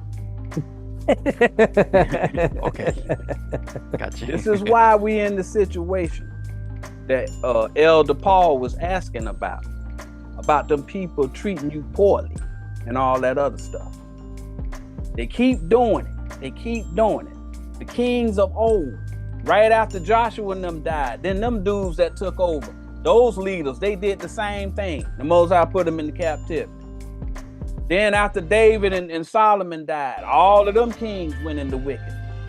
And he did it to them again. Even in Christ's day, they had come out of being in captivity under the Persians. Then they went under the Greeks and the Romans and all that other stuff, because the leaders of Israel would not teach the people. They wouldn't teach the people, and you about to see the Most High gave them. That's the job. Read that, Elder. What verse did you say? Oh, verse 19. That's it. You can't see it? Oh no. Click on that tab that say Johanna. It's at the top. You'll be able to see. Are y'all seeing my screen or? I'm seeing. We're seeing Johanna's screen. Okay. So click on the tab. There should be a tab at the top of the thing. I probably just have to stop sharing my screen. That screen. That says King. Yeah, stop sharing. Oh, he's got it. Okay. Yeah. Got you. All praises. Sorry about that technical back and forth we had to go through there. Can you see him now? The override button.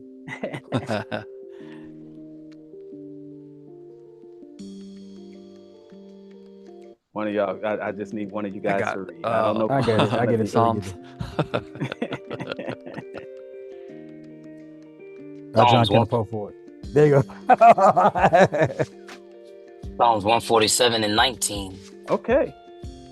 He showeth his word unto Jacob. He only gave that word to Jacob. Y'all see that? Read. His statutes and his judgments unto Israel. So he talking about the carnal prophet and the spiritual prophet. Let's see if he gave it to anybody else. Next verse. Verse 20. He hath not dealt so with any nation. See that? And as for his judgment. See though? He only gave it to Israel. See though? Yeah. And what did you do? You didn't do what he told you to do with the word. Right. Yeah, he only gave it to Israel, but you didn't teach them. Didn't we just read the thing said all nations? Yeah. It just we just read it. All right. It was supposed to go to all nations, but you wouldn't teach all nations. Read. And as for his judgments, they have not known them. Judgment means teaching. Sirach 10 and 1. Ecclesiastes 10 and 1. Ecclesiasticus 10 and 1. They don't know his judgment. They don't know his doctrine. He gave it to Jacob and Israel. Y'all the only ones got the doctrine, but y'all won't teach it. Go to 2nd Ezra 3.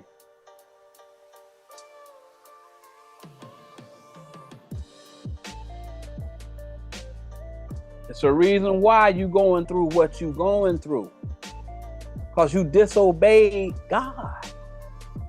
That's why you in the situation that you're in. Those guys can get up and down, they can tell you, if you follow me, I'm gonna get you freedom, and then we gonna go on ahead, the time gonna come, and God gonna make you some kind of Superman, and y'all gonna start cutting off heads and disemboweling and all this other stuff. You gonna be able to go and with your bare hands rip the turd off a tank and all this other. You can believe whatever you want. All right.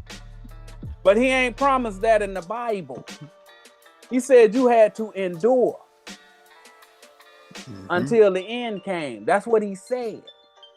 So that means you got to figure out how to love your neighbor, which is you got to teach him. It's 2nd Ezra 3 and 25. You're going to have to figure out how to teach him. We said love thy neighbor means teach your neighbor. Love means teach. Read that, Elder.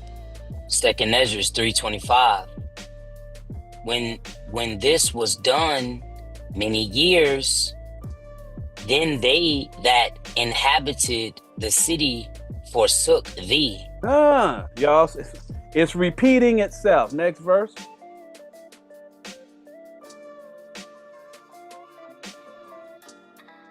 Verse 26. And in all things did even as Adam and all his generations had done. So y'all started following the carnal. Yep. Y'all started following Cain. Cain. The wicked generation of Cain. Read. Hate your brother. Slew your brother. For they also had a wicked heart. Y'all got a wicked heart now. Y'all teaching the people to hate everybody. Next verse. In the name of Jesus. In the name of Jesus. Ain't that something? Verse 27. And so thou gavest thy city over into the hands of thine enemies. So you went on ahead and put you in the hands of your enemy. You following their doctrines now. Next verse.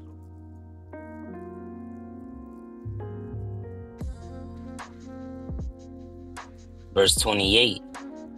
And their deeds then are their deeds then any better that inhabit Babylon? Are them people who you got us under better than us? Read. That they should therefore have the dominion over Sion? They the powers that be now because of what you did. Drop to verse 34. He gave you the word, but gave dominion to Babylon when you start teaching those heathens. Verse 34. Now he telling you what you need to do.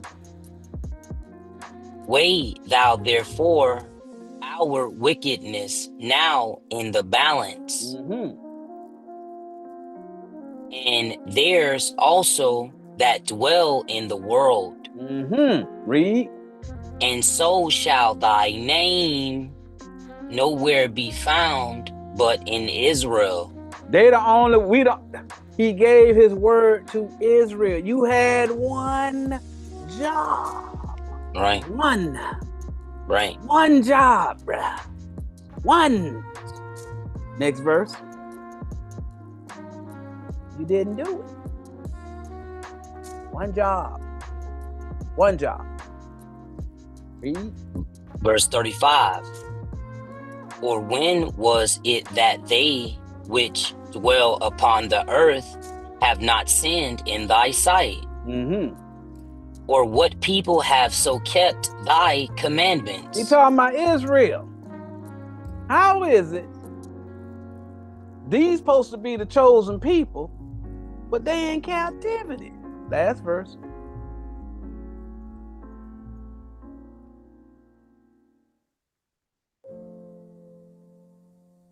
Verse 36.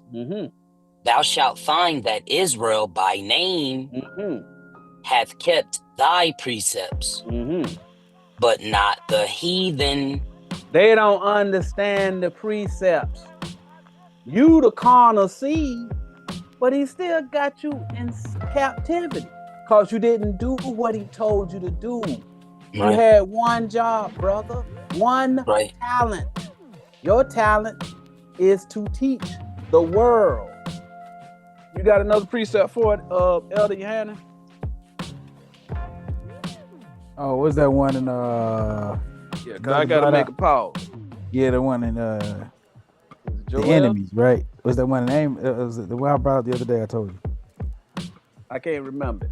The heathen. About the enemies. Can I get one? Yeah. Yeah. Can I get Proverbs 11:1 about, he said, weigh the words in the balance. Is that Proverbs 11:1?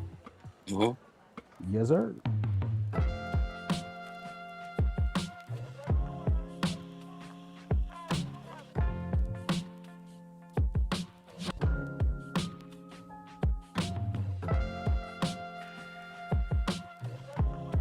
Yes, Proverbs 11:1. A false balance is abomination to the Lord, but a just weight is his delight.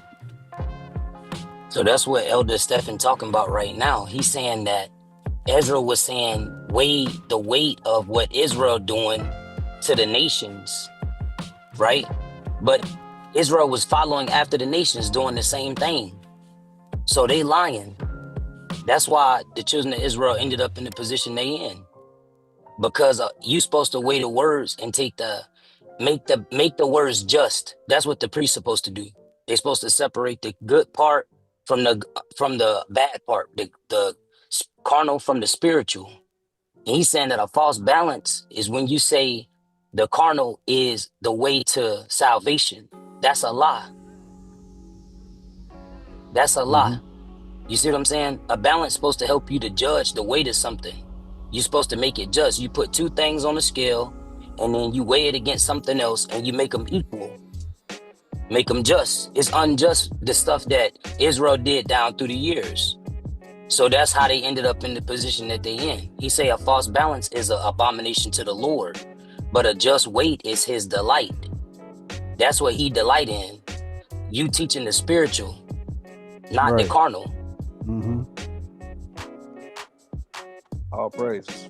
It's the one where they were teaching. Is it Nehemiah 5? That's it. Nehemiah 5:1. Yeah. When they sold them in the Yeah. When they sold them into slavery. Okay. Yeah. Oh yeah.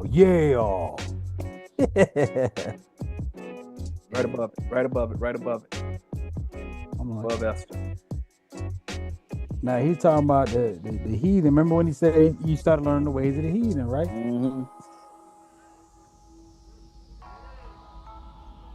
Let me get it so we get to the point.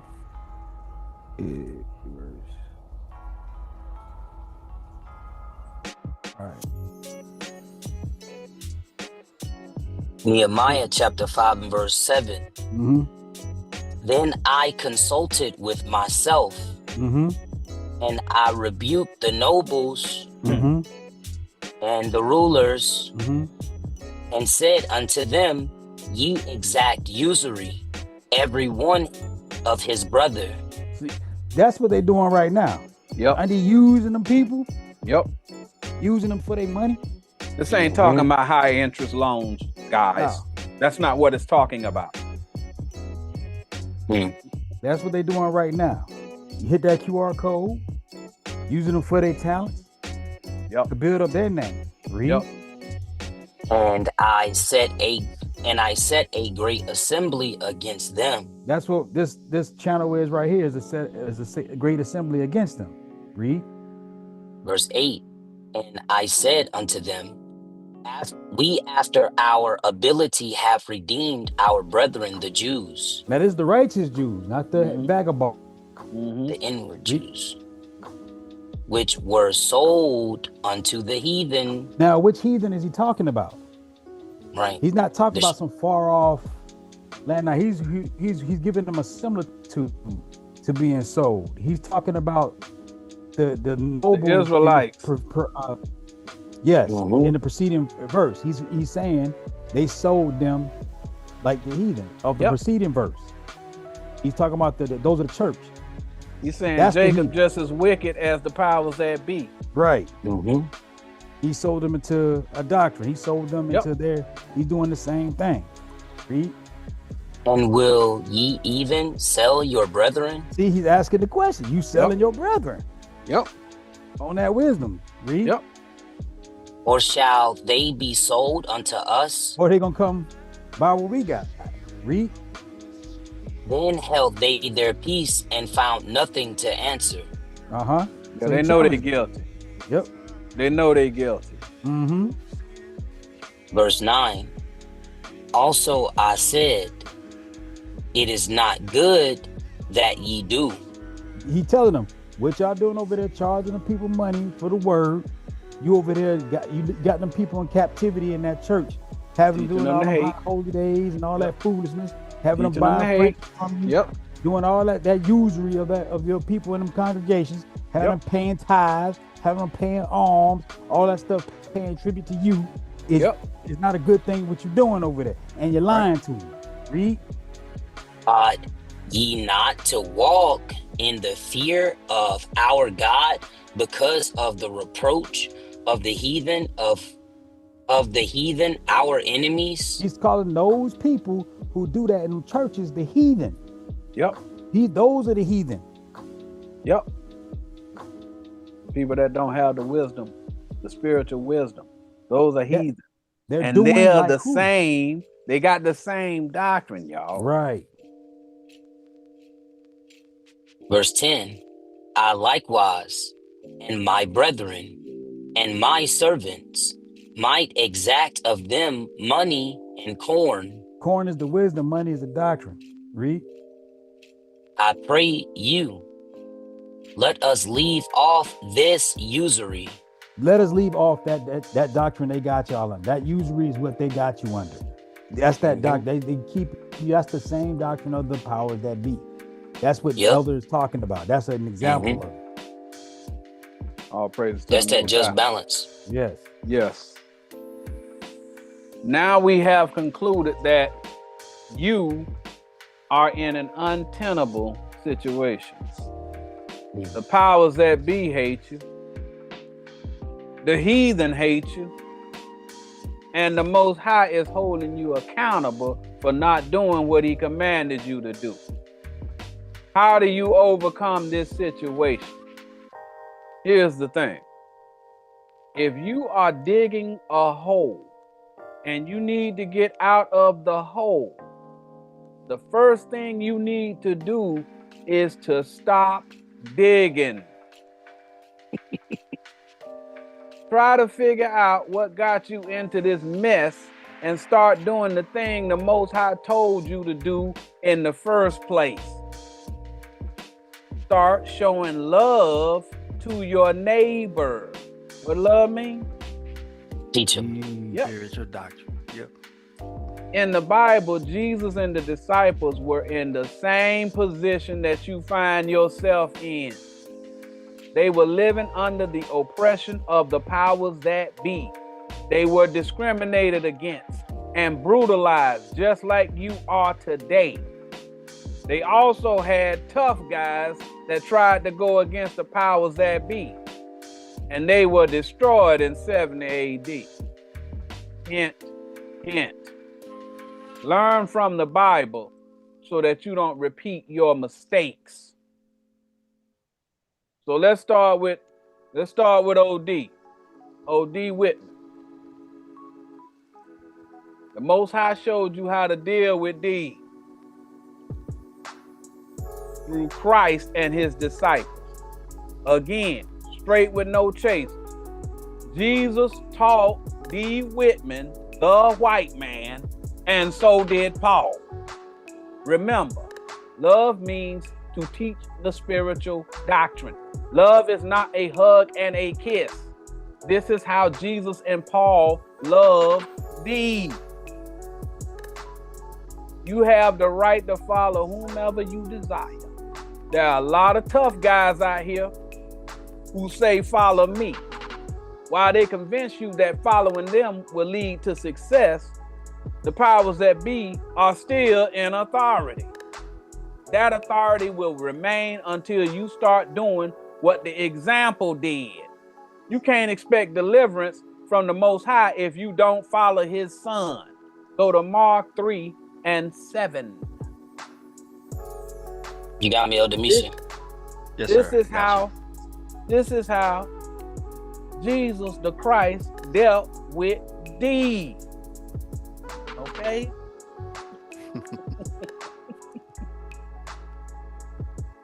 And I ain't trying to call nobody out their name. I'm just trying to put a little levity on this thing. All right.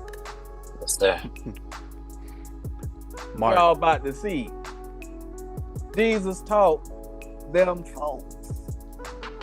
Read that. Mark 3:7. Mm-hmm. But Jesus withdrew himself with his disciples to the sea, Mm-hmm. and a great multitude from Galilee followed him. Mm-hmm. And So whenever it say he withdrew himself and his disciple to the sea. Okay, so the sea is where the doctrine's at. So he getting ready to start dividing this sea up. All right. What is the word? All right. That's what the Ephesians 5:26. Mhm. What is the word? All right. So him and his disciples started dividing up this word. Read. So he teaching. Read. And a great multitude from Galilee followed him. Galilee of the Gentiles. So he teaching Gentiles. Read. And from Judea. Judah. That's the carnal belief.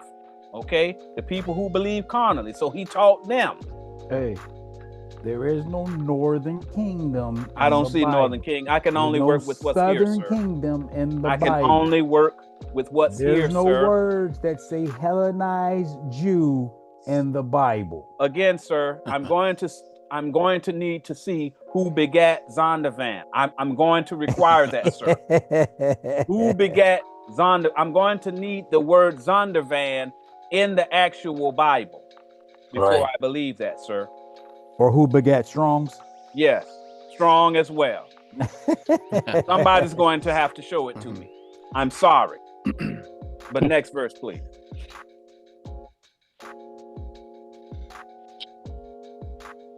Verse 8. And from Jerusalem. He was teaching the people who understood the spiritual doctrine. Read. And from Idumea. Idumea is the quote unquote white people of the day, according to history. It's telling you Jesus taught white people. That's what that's saying. All right. That connotation is well known throughout the world. Idumea, Edom, they just use we use the strong I, but in Europe that I is used with the E sound, the strong E sound. It actually pronounced Idumea. That's how they pronounce that. Okay, Edom, Idumea, Esau, all of them saying the same thing. I think it's in what is it? Genesis 36 or something. Esau is Edom or something like that. It all means the same thing, y'all. It's telling you Jesus taught white people. That's what that says. Read. And from beyond Jordan. And also them lands outside of Israel. You start going into where them Africans at and all that other stuff. Read. And they about Tyre and Sidon. They say Tyre and Sidon, them Africans. They say they're Canaanites. He was teaching them too. That's what they say. That's what they say. We going about what you saying. According to your doctrine, it's saying Jesus taught them. Right. Read. A great multitude, when they had heard what great things he did, came unto him. There was a lot of people following him. He was teaching them people. All right. But he's the example. Go to 1 Peter 2:18. If he's the example and you follow Christ, the gathering is to Christ. That means you have to do what he did. That's what that means. So if he taught them folks, that means you got to teach them folks. That's how you love your neighbor.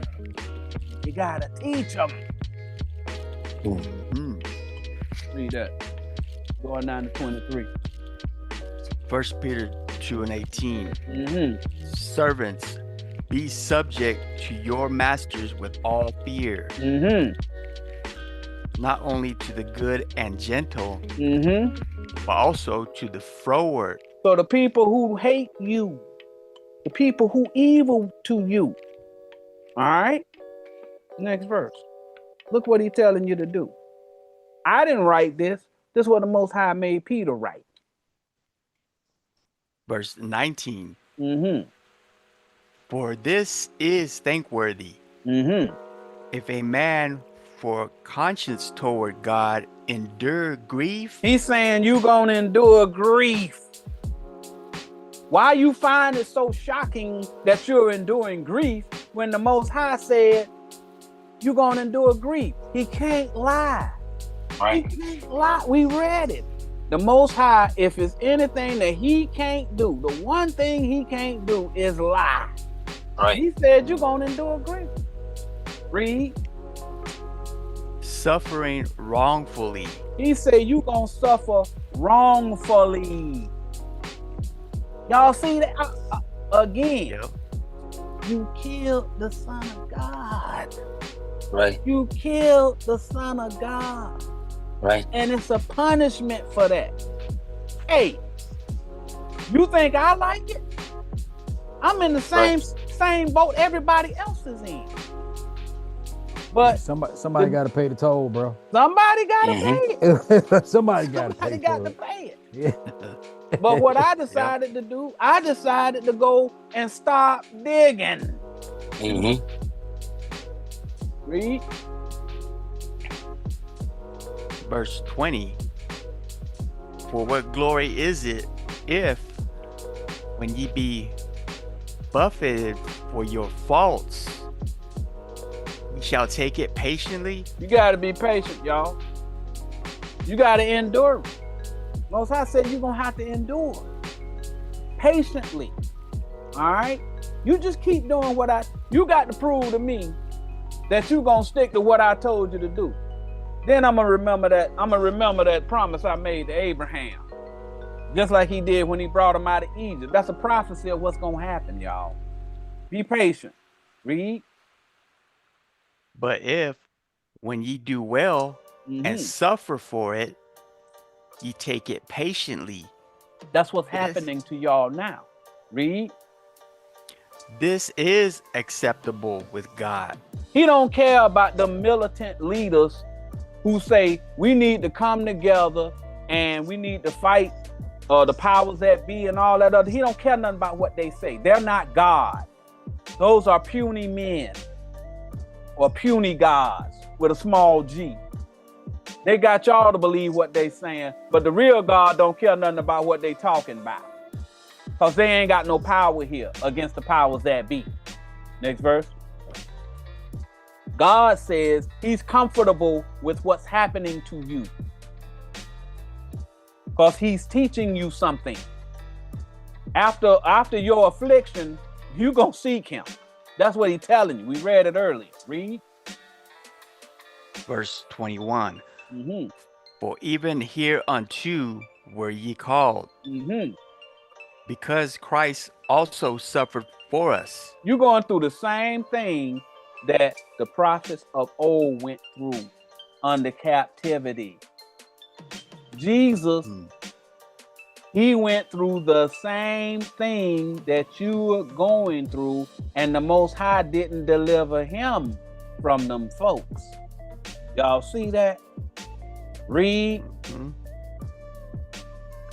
Leaving us an example. He's the example. He's the example. He, by his actions, is telling you what you need to do to get out of the situation you in. You got to follow him. You can't follow Johanna, General Johanna, Nathaniel, Tazariak, all of these other crazy camps that y'all following.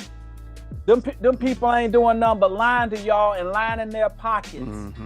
Because y'all following them and y'all not doing what Christ told you to do. We're explaining it to you. You got to teach your brother. Read. That ye should follow his steps. He said you should follow his steps. Not General Johanna. Not Nathaniel. Not Yahweh, not Can Lie. Okay? He telling you who to follow. Okay? He said he gonna send his prophets out here to tell you what you need to do. They gonna have a different doctrine. He ain't say follow Geno Jennings. Geno Jennings don't know what time of day it is. That man sitting up in that lion and getting that money from them people. He's just as wicked as all of them people that he talk about. He's just as wicked as them because he's stealing money from the Most High's chosen. All of these preachers, regardless, they taking that money, they not loving their brother because they not teaching the spiritual doctrine. That's how you love your neighbor. Next verse. Yes, going down to 23.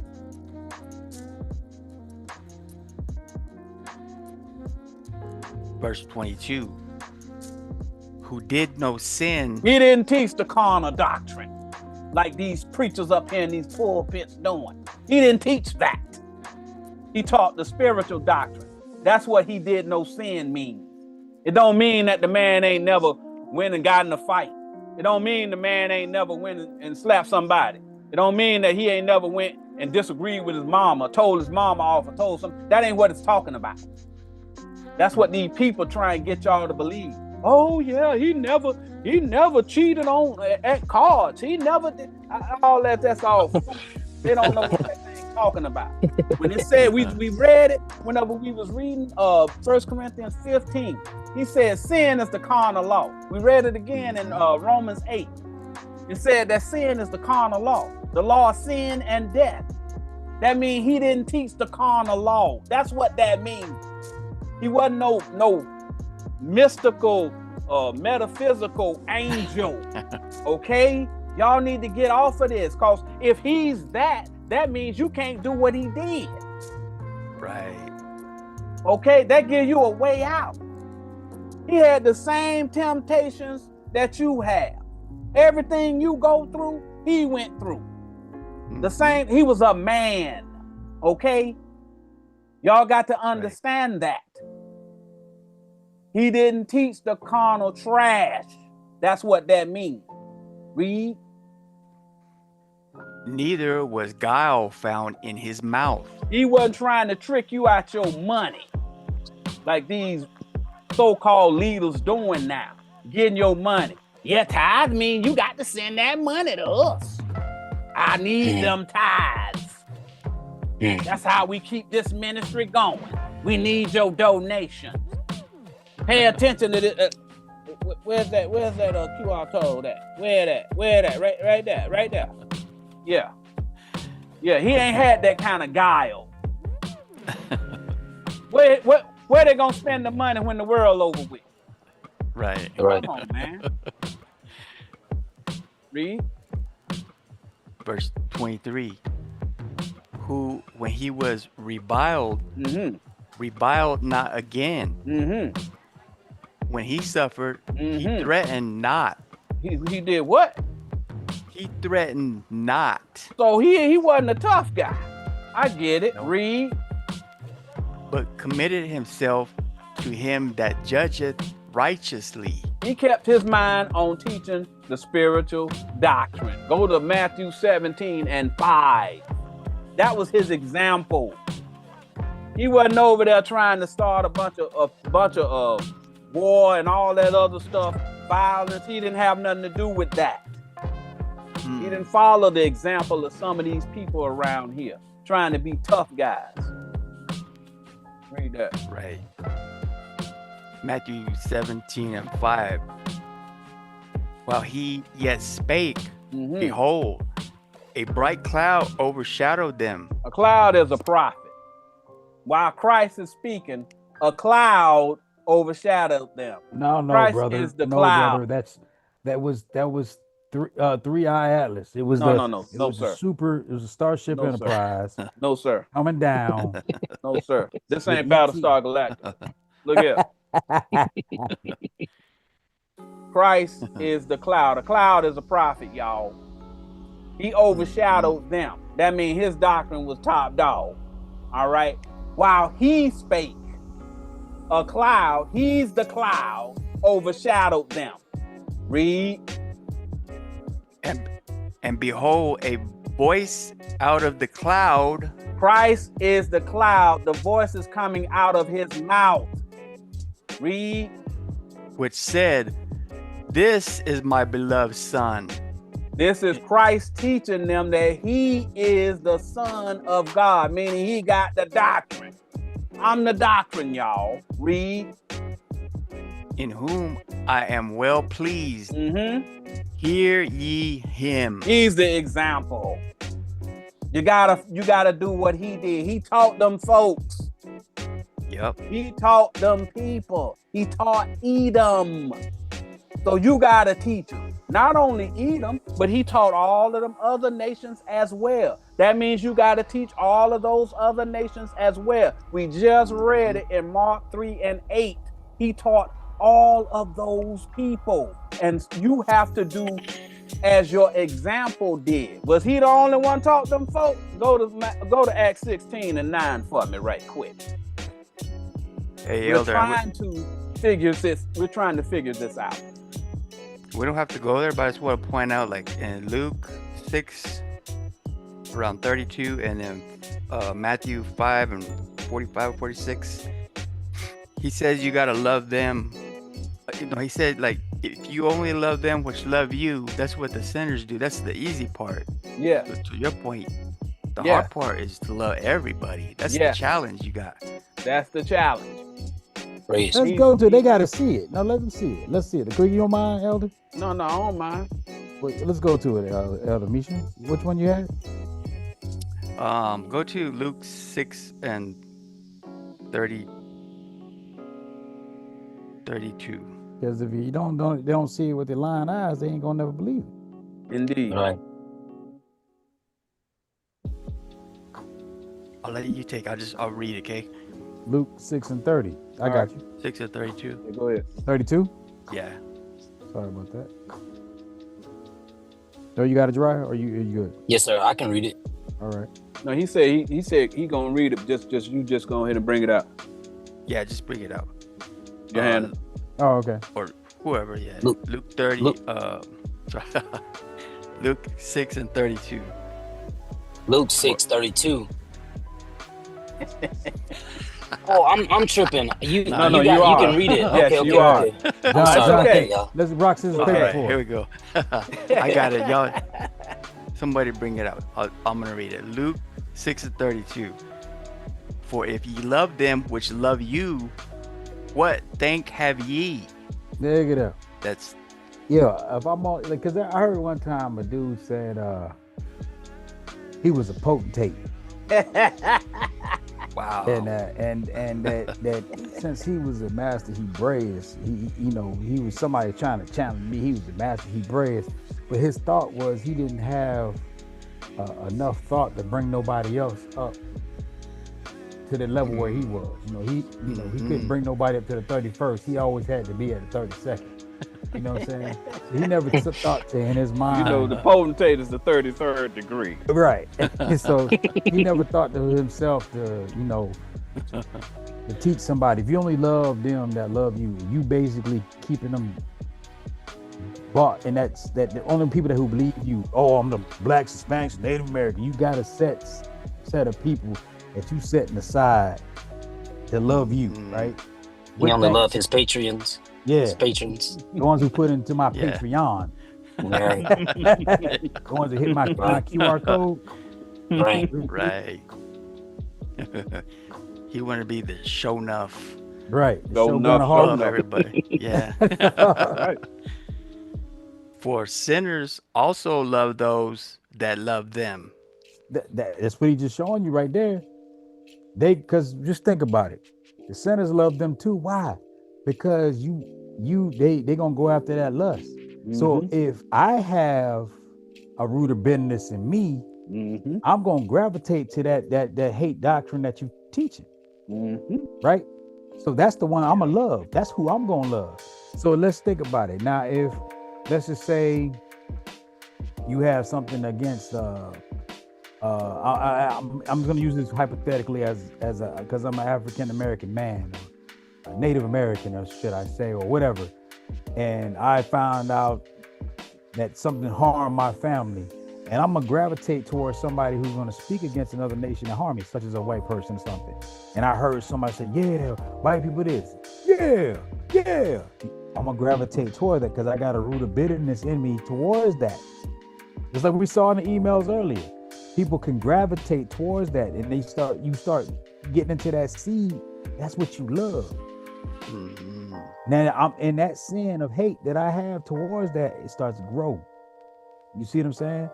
Even on the flip side, you could be, you could have something against somebody else. If you could be a white person and have something against black or Hispanic or an Asian or whatever, for whatever reason. And you hear that one root of bitterness that somebody say something hateful against you, you'd be like, yeah, they should go because and this happened to me, and then because of it. And then that root of bitterness, that love for that hatred grows. Yep. Off to the races. Yep. And that thanks is the truth. So he's saying if you don't got no truth, if you only love the people who love you, you a liar. Right. That's not Christ's doctrine. Correct. Right. But that's the only one. What's the other one you have? The other one just says pretty much the same thing. It's Matthew. I'm gonna keep reading. You read this out. Read. Verse 33. And if ye do good to them which do good to you, what thank have ye? For sinners also do even the same. So that's basically what we're just saying. They do good to you. Because you biting into that. They believe in the same thing you believe. You believe in that hatred. You see that hatred is good. Right. That hatred is good for you in your eyes. Some people like when people do bad stuff because it give them the opportunity to be malicious. Yes. That root of bitterness is good in your eyes. You get what I'm saying?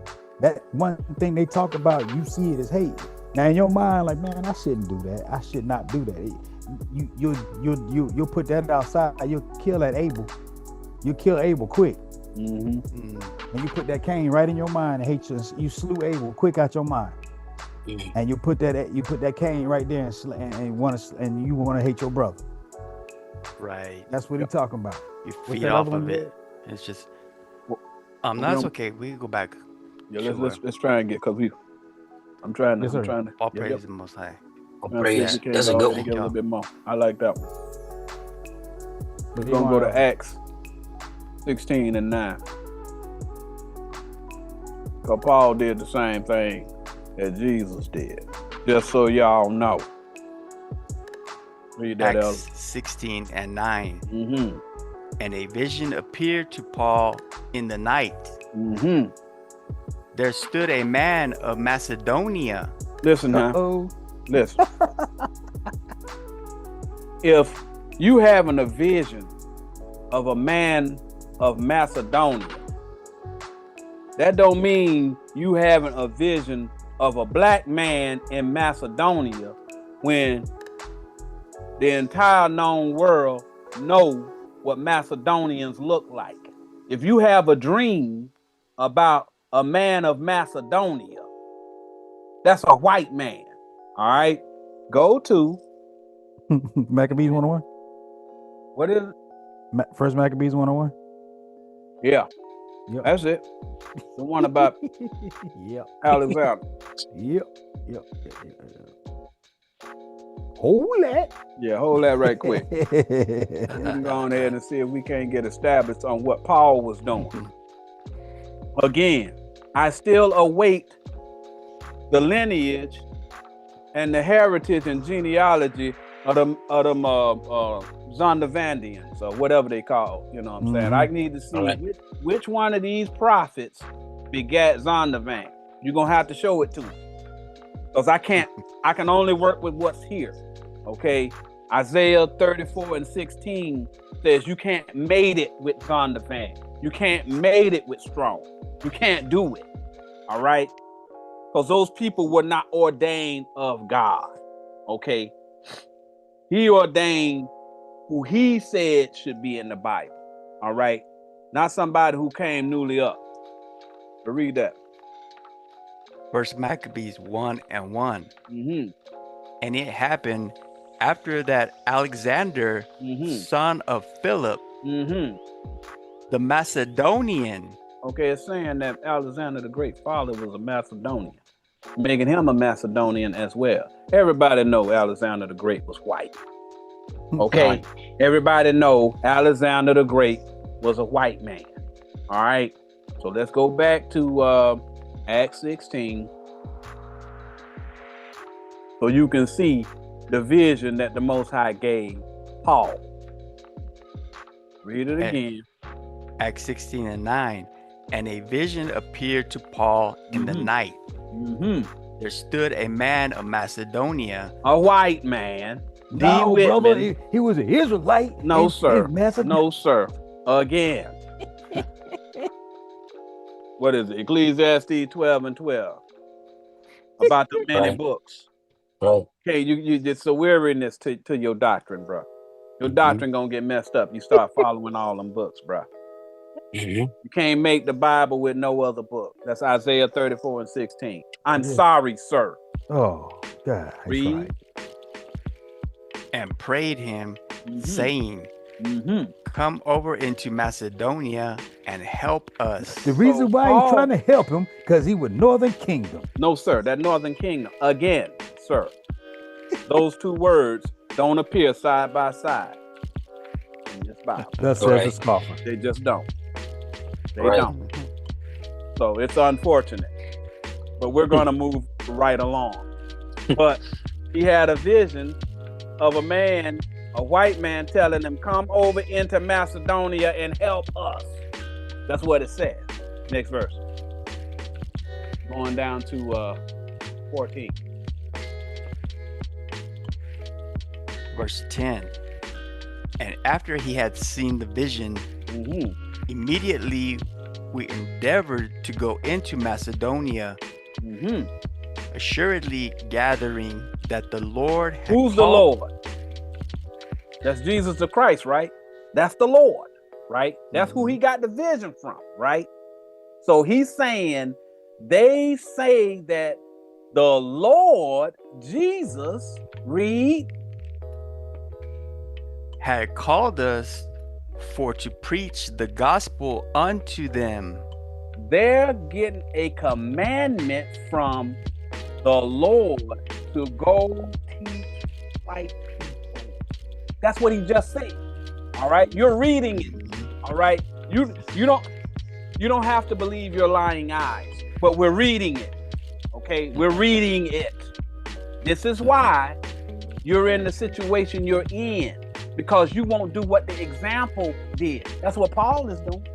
He's doing what the example we just read in Mark 3. Mark 3 and 8. Edomian, Macedonian, same thing. All right, next verse. Italian. Yep. Saying the same thing, y'all. You say assuredly gathering to Christ. Yes, the gathering is to Christ. Yep. That means it's his commandment that you do this. You can say who you follow. I follow Christ, but the minute you say that everything you just said is about to be replaced. I follow Christ, but Commanding General Yohana says the white man is the devil. I follow Christ, but Commanding General Nathaniel says the white man is the devil and you ain't supposed to be teaching this. Yet, both Christ and Paul taught them. There's your dilemma, man. What do you do? In a situation like that, who do you follow, man? I got this guy who I'm looking at right now, and then I got this guy in the book that we're supposed to be following saying something else. You can't serve two masters. You can't serve two masters. You're going to love one and hate the other. If you love him, that means you hate Christ. Next verse. This ain't me saying it. This is what the Most High made them write. Verse 11. Therefore, loosing from Troas, we came with a straight course to Samothracia, and the next day to Neapolis. So they're going to do what God ordered them to do. Next verse.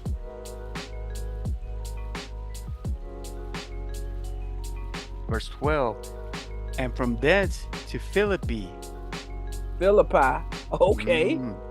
Where Philippi at? Like Philippines. No. He's about to tell you where it is. Macedonia. Which is the chief city of that part of Macedonia. He's telling you the church of Philippi is full of white people. Don't they That's got what a he's book saying. called The Philippians? Yes. Paul was teaching white people, y'all, in Philippi. You can believe what you want. I still haven't seen Hellenized in the Bible. I can't see that word. I haven't seen it, right? That's a word that came newly up from the prophets on the bank. But he ain't in the Bible, all right? So it's telling you that the church of Philippi is a church full of white folks. That's what it's telling you. Read. That part of Macedonia and a colony. Mm-hmm. And we were in that city abiding certain days. Okay, so they was teaching now. Days mean wisdom. They was doggone teaching them people. Next verse.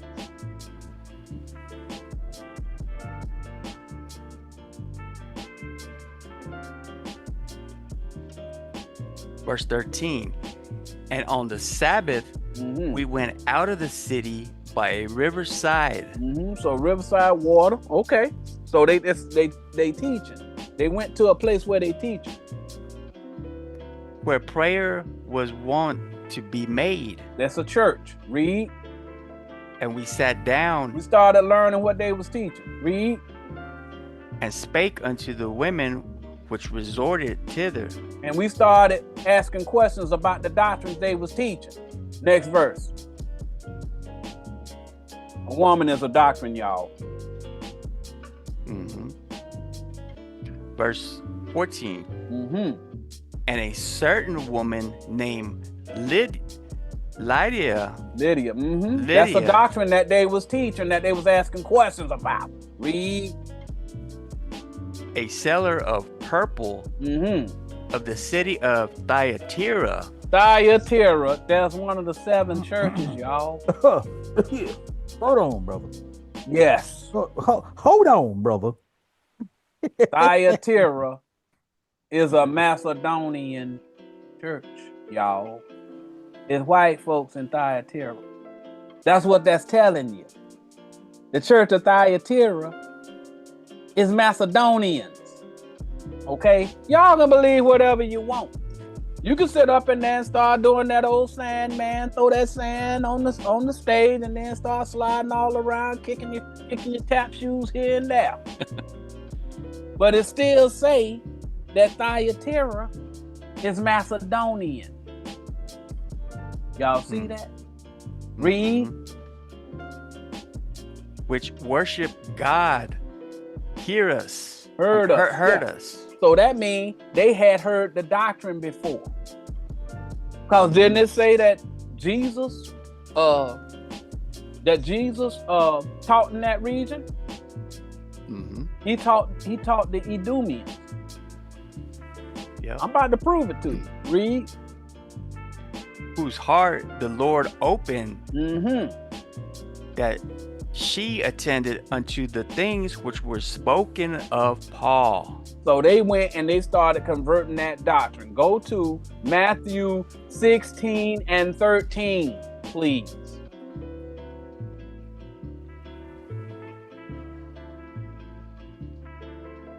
See why they already knew the doctrine.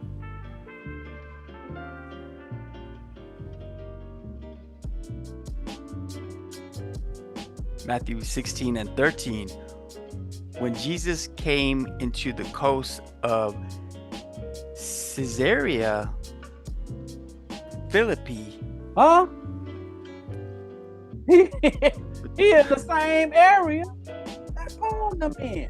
He was teaching them folks, y'all. Jesus was teaching white folks. I don't know why it's so controversial. Okay? Maybe it's because the people who lead these camps, they hate them people and they're trying to convince the people to follow them as opposed to what Jesus did. All right? It's letting you know. Hold that. In Philippi. Hold that. Hold on. Now, hold on. I'm rocking with you. Because you know I always got to back my brother up. No I'm little brother almighty. I got no problem with that. Read that right there, brother.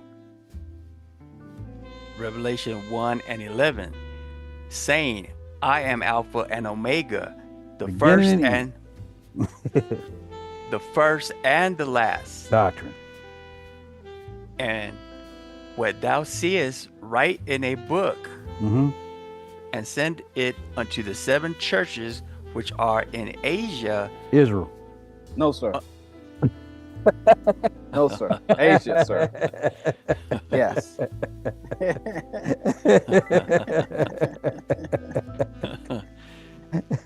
Yeah, it says Asia. Yes. I'll make sure, because sometimes everybody got different.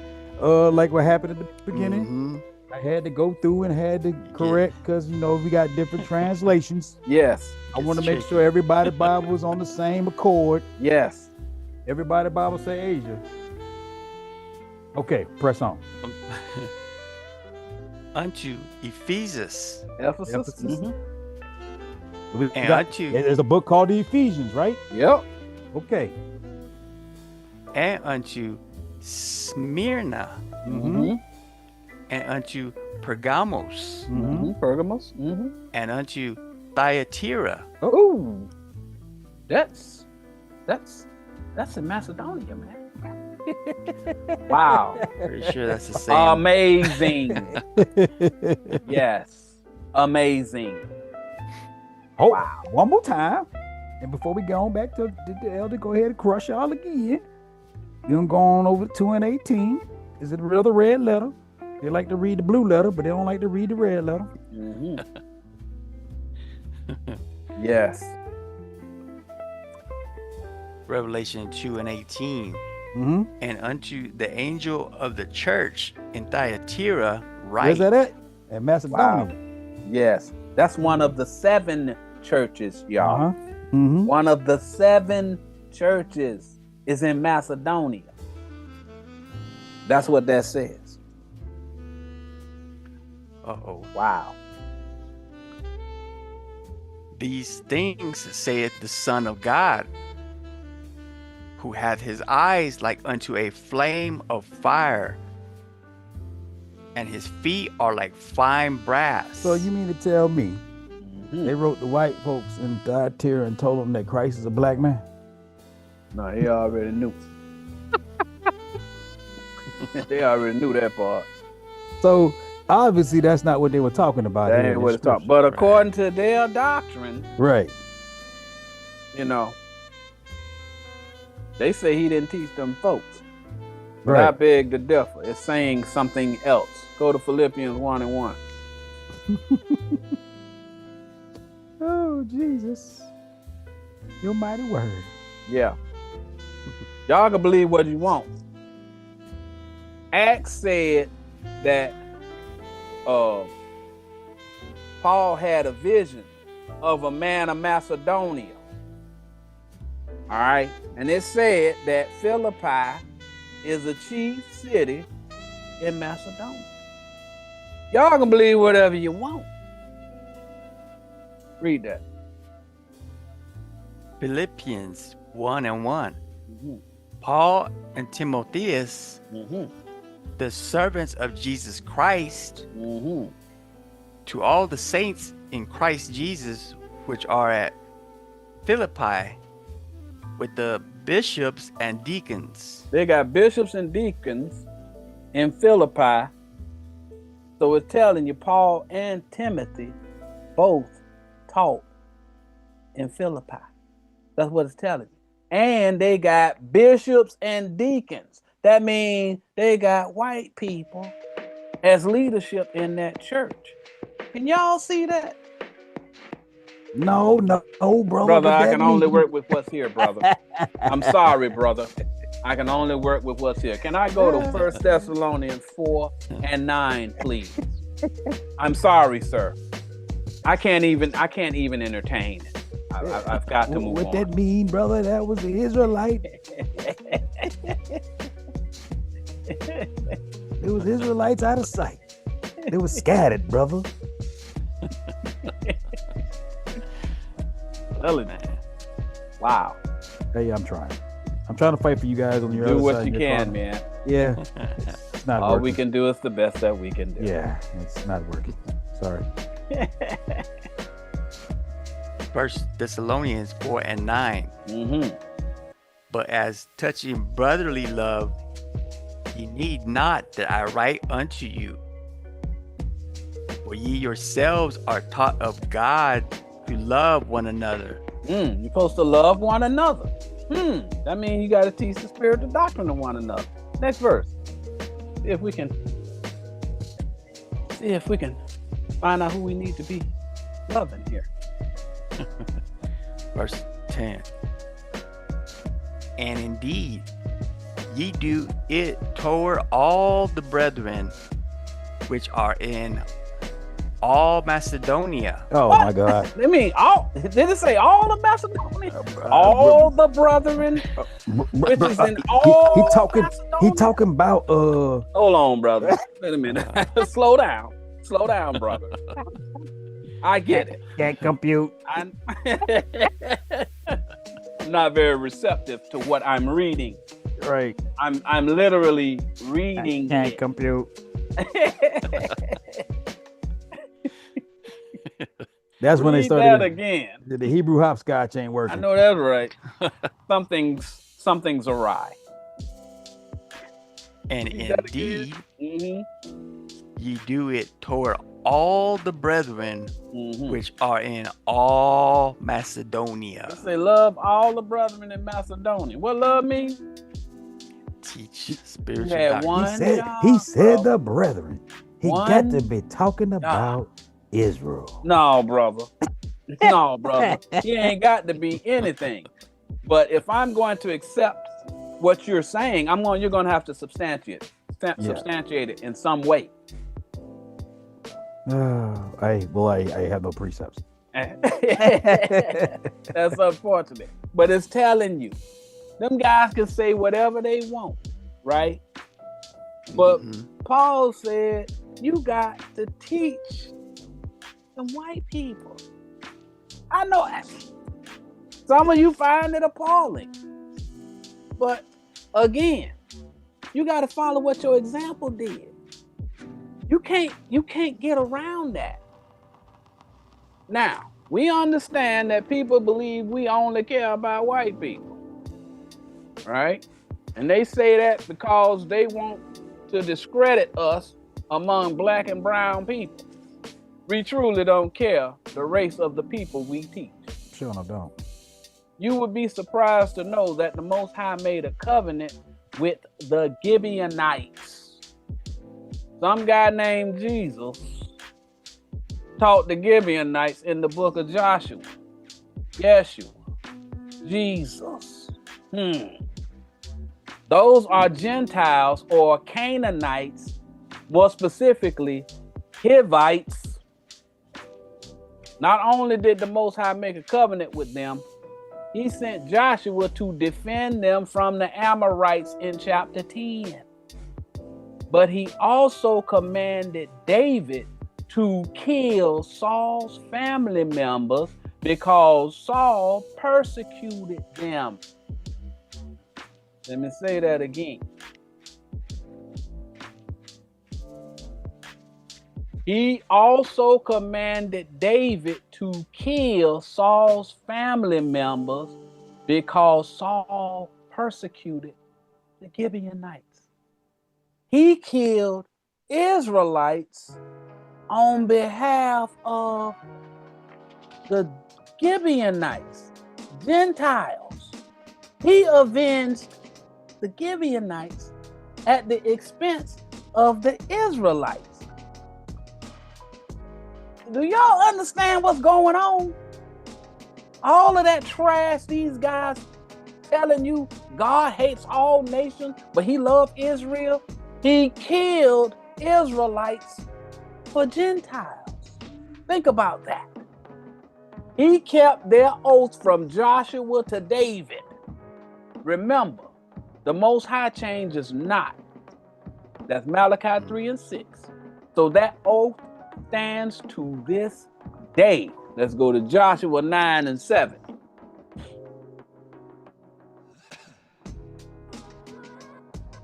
It's okay that they talk the talk, but we walk the walk. We telling you what love your brother mean. It mean teach them. You got to teach everybody. If you got the word and you don't teach it to your brother, that means you hate him. Most High don't care about what your bishop or your general or whatever potentate. He don't care about what they think. He gave you instructions, laws, statutes, and commandments. He commanded you to teach everybody. If you don't do that, that means you hate God. You have enmity with God. Okay? I can't help it if I ain't the most popular guy out here. All I'm trying to do is save your life. To tell you to stop listening to these knuckleheads who coming up in here doing the Hebrew hopscotch. All right. Read that, Elder. Joshua 9:7. And the men of Israel said unto the Hivites. Those Gibeonites are Hivites. That's who we talking about. Read. Peradventure ye dwell among us. And how shall we make a league with you? So they said, we don't know who y'all are. We might not want to make a league with y'all because y'all might believe something different than what we believe in. Next verse.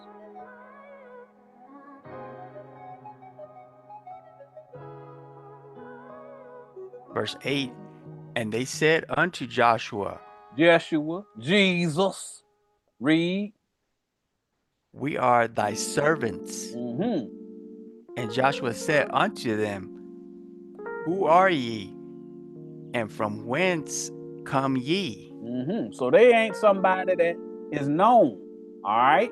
They're not Israelites. Drop down to verse 14.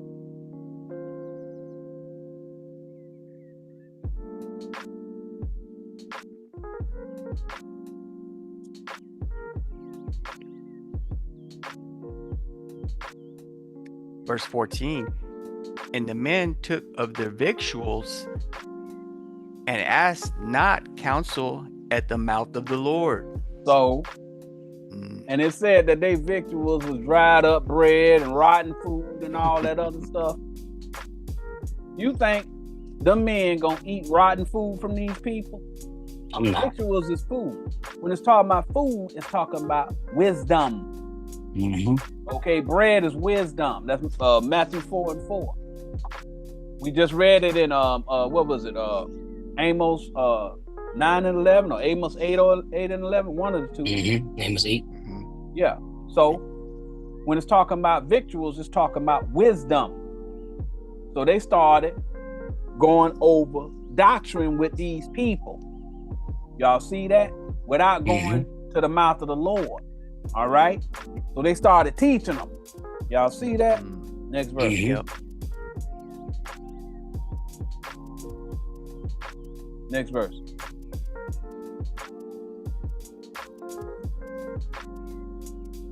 Verse 15.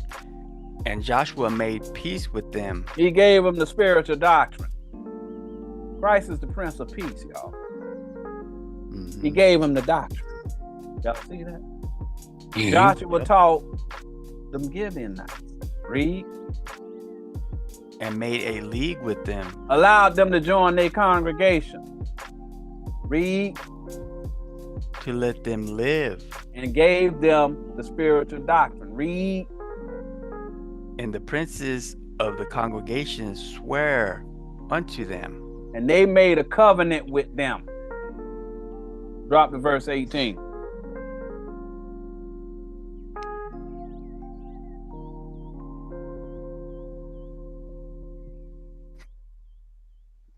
Verse 18. And the children of Israel smote them not, because the princes of the congregation had sworn unto them by the Lord God of Israel. Once they made that covenant, they had to keep it. They can't break it. That means they have to teach them Gentiles. Y'all see that? Read. And all the congregation murmured against the princes. And that's what's happening now. It's a prophecy of what's going on now. Them people murmuring against us because we teaching these people. Y'all see that? go to chapter 10, verse 3. Because later on it said, matter of fact, go to the last verse. Go to the last verse in 9. Go to the last verse in 9. They thought Joshua was an Uncle Tom. Yeah. But we're supposed to be following the example of Jesus. I mean Yeshua. I mean Joshua. Read that. Verse 27. Mm-hmm. And Joshua made them that day hewers of wood. A hewer of wood is a teacher. Wood is a prophet. Yep. He raised them to the point where they were able to teach prophets to be pillars in the house of God. Y'all see that? Mm-hmm. Read. And drawers of water. They drawing the water. Water is the word. Mm-hmm. That means they teaching the people. Read. For the congregation. That means once them people learn that doctrine, they can teach. Read. And for the altar of the Lord. They able to alter the word using 2 or 3. Read. Even unto this day. Unto this day. Till his day. Till his day. Right. Yeah. In the place which he should choose. Place means doctrine. The doctrine the Most High choose, which is the spiritual doctrine. That's the doctrine of Christ. Mm-hmm. So go to. So he's saying that he converted them people. Them people became part of Israel. Now they got punished for it. So all of the people who they among, once them people who you start teaching, start believing, and then they learn the doctrine and they start teaching the doctrine, the people who they among gonna get a little ticked off at them. Y'all see what's going on? That's what happened to the people who are not quote unquote Israelites. When they learn this doctrine and then they start teaching the doctrine, all of the people that they were friendly with, they start rejecting them. They turn against them. That's what happened to the Gibeonites. All right. So them Ammonites was mad at them and wanted to overthrow them because they made a league and started believing that new doctrine that Joshua had taught them. So they started attacking them. Check out what the Most High made Joshua do. Read that. Joshua 10 and 3. Mm-hmm. Wherefore Adonai Zedek, king of Jerusalem, sent unto Hoham, king of Hebron. Now, so that y'all know, this is Jerusalem before it was converted. Jerusalem started off with that carnal. They overthrew them, meaning they corrected their doctrine. I know y'all think it's all about, a bunch of people going to war and killing each other. It's a metaphor, y'all. All right. It became Jerusalem after they went and they corrected their doctrine. That's from the land of milk and honey. The Most High made them doctrines that them people had strong. Read.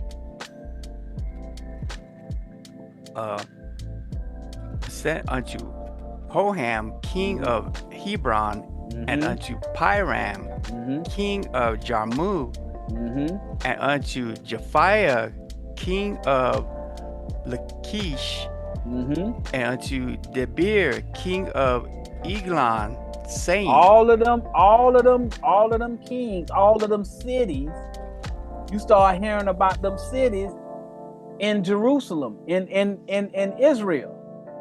So they took their doctrines, they corrected their doctrines and made them perfect. I know it's hard to kind of get what I'm saying, but the Most High converted them people of Canaan. That's what you guys are. It's a prophecy of what's happening with you all. All right. But read on. Next verse.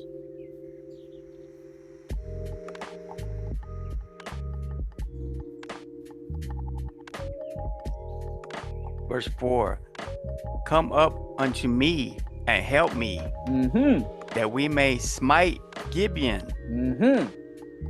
For it hath made peace with Joshua and with the children of Israel. That's what happens whenever you turn against The doctrine that you was brought up in, regardless of what your race is, when you start following the spiritual doctrine, them people gonna turn against you. Because you represent money walking out the church. All right? So you gonna become their enemy. Oh, they believe a different doctrine now. Same thing in them Israelite churches, in them Israelite camps. When them people walk out of them, they start making up lies about them, telling lies on them, so that the people hate them.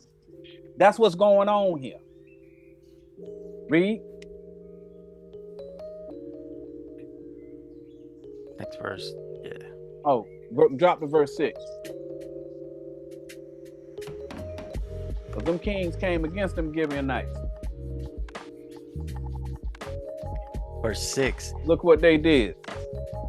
And the men of Gibeon sent unto Joshua to the camp of Gilgal, saying, slack not thy hand from thy servants. Come up to us quickly and save us and help us. For all the kings of the Amorites that dwell in the mountains are gathered together against us. We need you to defend us. We don't know the doctrine like y'all know it. We need y'all to come and help us. Give us the precepts we need to defend ourselves. We need y'all to come and fight for us. That's what we do. Y'all see that? Next verse. Going down to 10. Bring it to the day. This is a prophecy of what y'all doing. What did Joshua do? Verse 7. So Joshua ascended from Gilgal, he and all the people of war with him, and all the mighty men of valor. So they came together. They getting ready to go to war. For who? Next verse.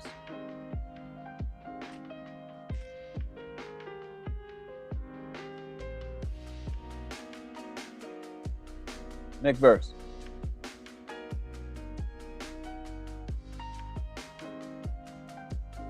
Verse 8.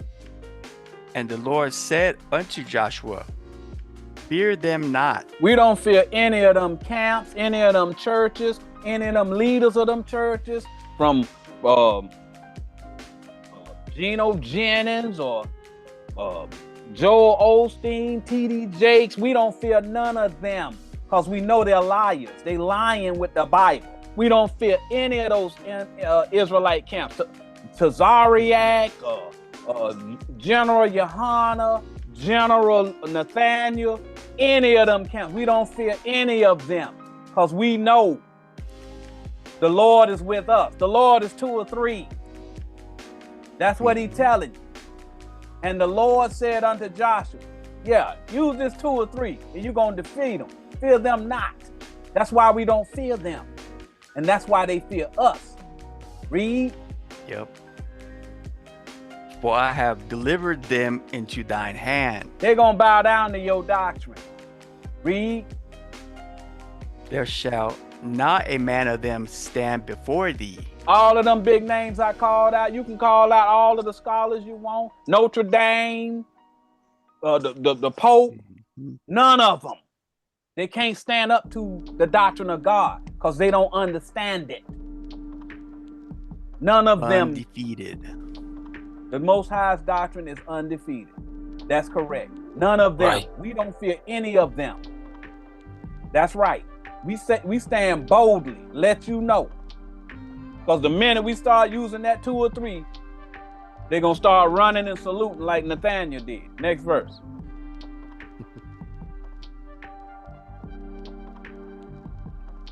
Verse 9. Joshua therefore came unto them suddenly and went up from Gilgal all night. So Joshua went to defend them people. Whenever you start teaching them Gentiles, you have to defend them. Somebody come against them, you have to defend them. You have to follow the example.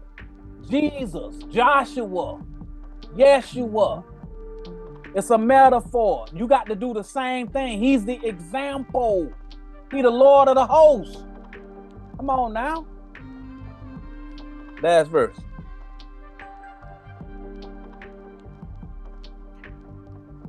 Oh, Jesus. Did we read this one or read the next one? Next verse. Verse 10. Verse 10.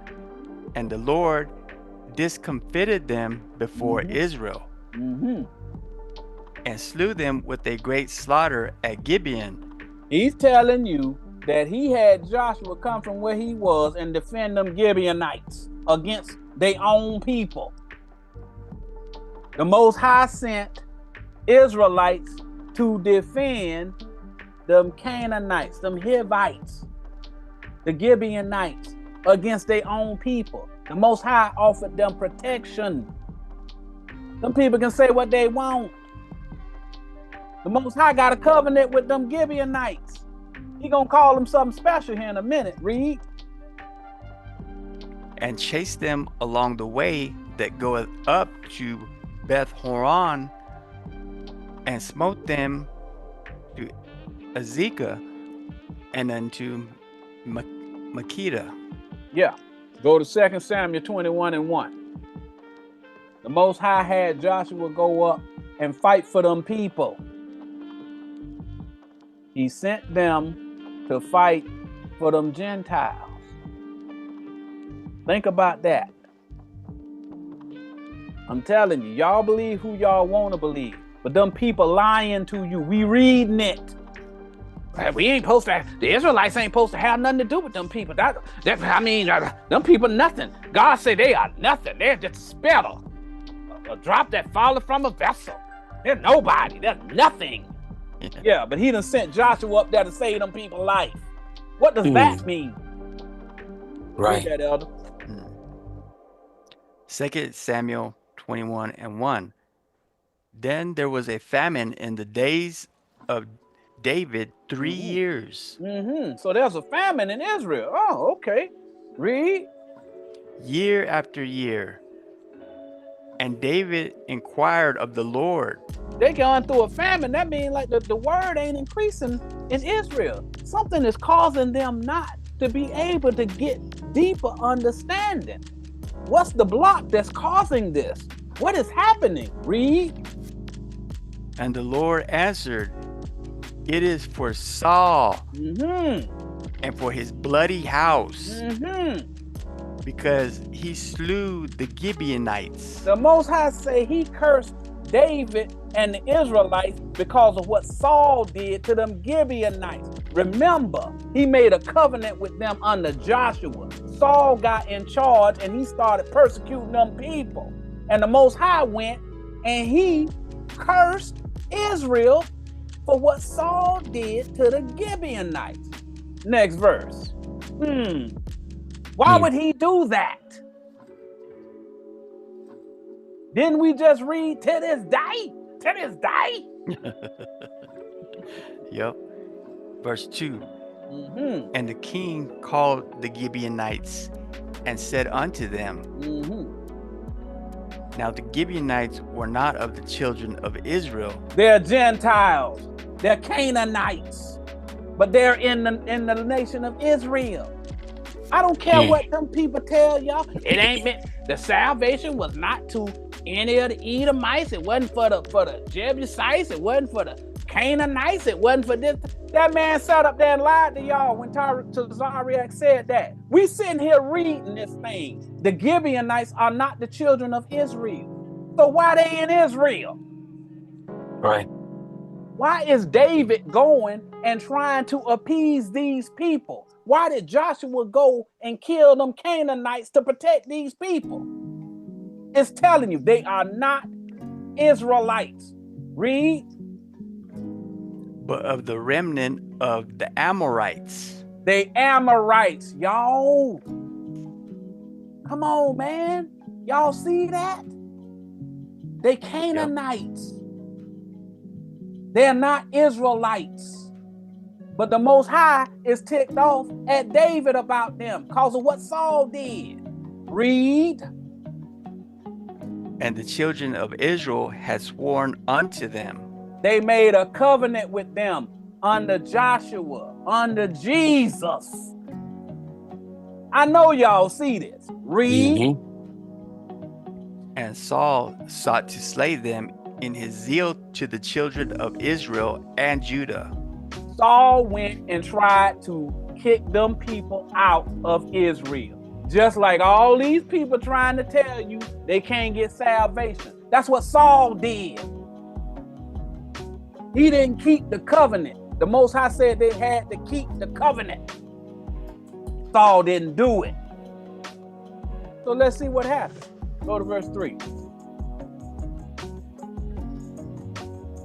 See what the Most High called. Verse 3.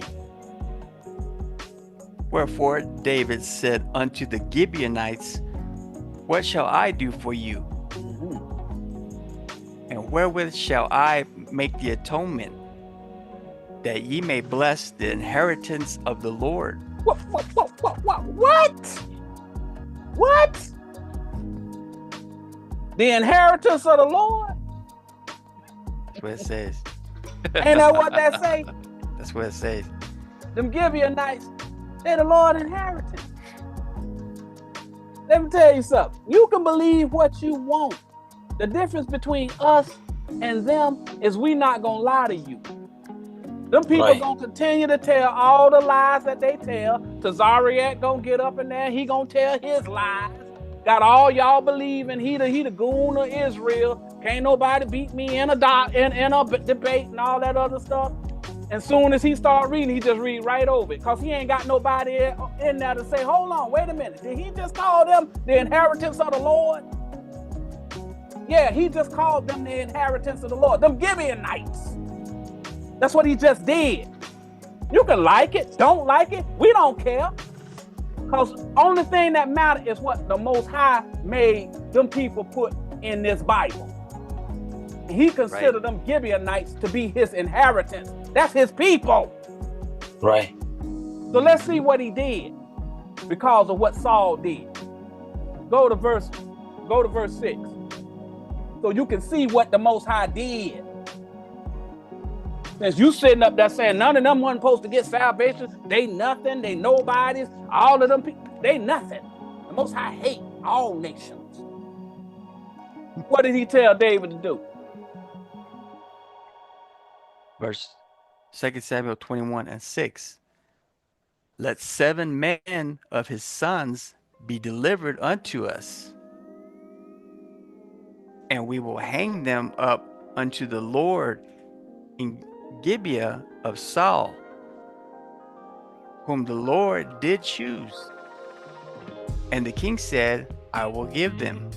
David, the man said, we need 7 men to die for what Saul did. What did the king say? What did David say? What did he say? He said, I will give them. That means he gave up 7 people of Saul's house to be killed for what Saul did to them Gentiles. The Most High killed Israelites on behalf of Gentiles. Y'all can believe what you want. The difference between me and the next guy, I don't have to try and remember what I said last week. All I got to do is tell the truth. It's easy to tell the truth when you ain't got to keep up with lies. You don't get tripped up because that's what it say. You can believe what you want. I'm telling you straight up, Tazariak is a liar. He's a liar. I don't have anything against that man, but that man a liar. Mm-hmm. And if he can prove otherwise, and he want me to apologize for calling him a liar, give me a scripture that say that the Most High didn't hold that oath that Joshua made with them Gibeonites. And whenever Saul broke that oath, the Most High killed them Gibeonites. He killed them Israelites, on behalf of those Gibeonites. I hate liars. I hate when people lie. You ain't got to lie just so you can make some money, so that you can become a popular influencer on YouTube. So I can go over here and I can just lie to the people, and all the people like me, and they're gonna give me money. They're gonna give me donations. But everybody giving you them donations believing that lie. And then they gonna die because they hate their brother. They ain't doing what the Most High told them to do. So when the time comes, when it's all over, the Most High is going to kill them all. Right. Because they followed your lie. You're a mass murderer. That's what you are, Tazariak. That's the unbridled truth. You're a liar and a murderer. Because some people believe you. And you're going to be punished for that when the day comes if you don't repent. That's right. You're a liar. We ain't trying to be popular. I know y'all call us Uncle Toms and all that other stuff. Go to Revelation 22 and 14. Let's see if Uncle Toms get the kingdom or not. How about that? Right. These people, they can sit there and they can talk, all that shuck, all that jive, but they can't overrule what this says. Because this decides who's going into that kingdom. Read that. Revelation 22 and 14. Blessed are they that do his commandments. He commanded you to teach them folks. That's the commandment. He said, teach them. Love thy brother. Teach your brother. That's what that means. Read. That they may have right to the tree of life. The tree of life is Christ's doctrine. All right, read. And may enter in through the gates into the city. They're going to have to go through the spiritual prophets to get into the kingdom. Next verse.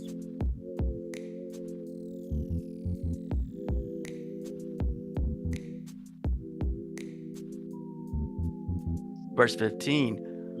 For without are dogs. Dogs. That's prophets. They got paws and claws. Read. And sorcerers. They believe in Superman Jesus. Read. And whoremongers. They'll follow any doctrine. Read. And murderers. They hate their brother. Yep. Read. And idolaters. They follow Commanding General Yohana. They follow Bishop Nathaniel, Yahweh Sip, Can Lie, and all the rest of those merry men over there. Read. And whosoever loveth and maketh a lie. Liars ain't gonna get the kingdom, brother. You a liar. You're a liar and you're a murderer because you hate your brother. I didn't say that. That's what Revelation 22 say. 22 and 15. He said liars can't get the kingdom. I'm still looking for that Uncle Tom to come up, though. Y'all call us what you want to call us, but don't call us outside the kingdom, liar. Right. Read it and weep. Wow. I need you to take back over. Elder. Okay, I got you. We've had a catastrophic anomaly. Maybe the Most High got a bit upset with the vigor that I was speaking, but that's okay. We're not going to stop. Let's see here. Just start sharing. That's right. Sorry about that, guys. I got a bit exuberant. Oh, now. Can you hear the music? Yes, right. We hear it quite well. All right. The Most High killed Israelites on behalf of the Canaanites. They don't tell you that in the camps. Those Gibeonites converted and made an oath.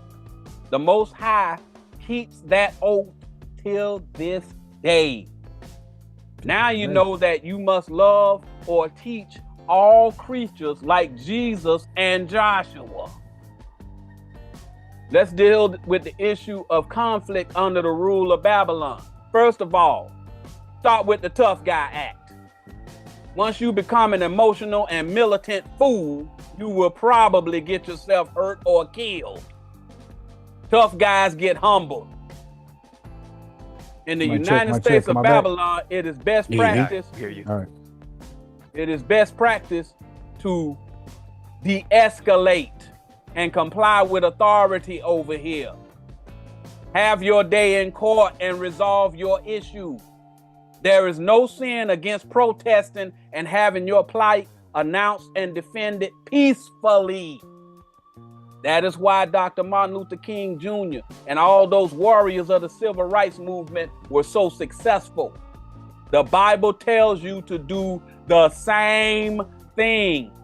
Go to Matthew 5:25.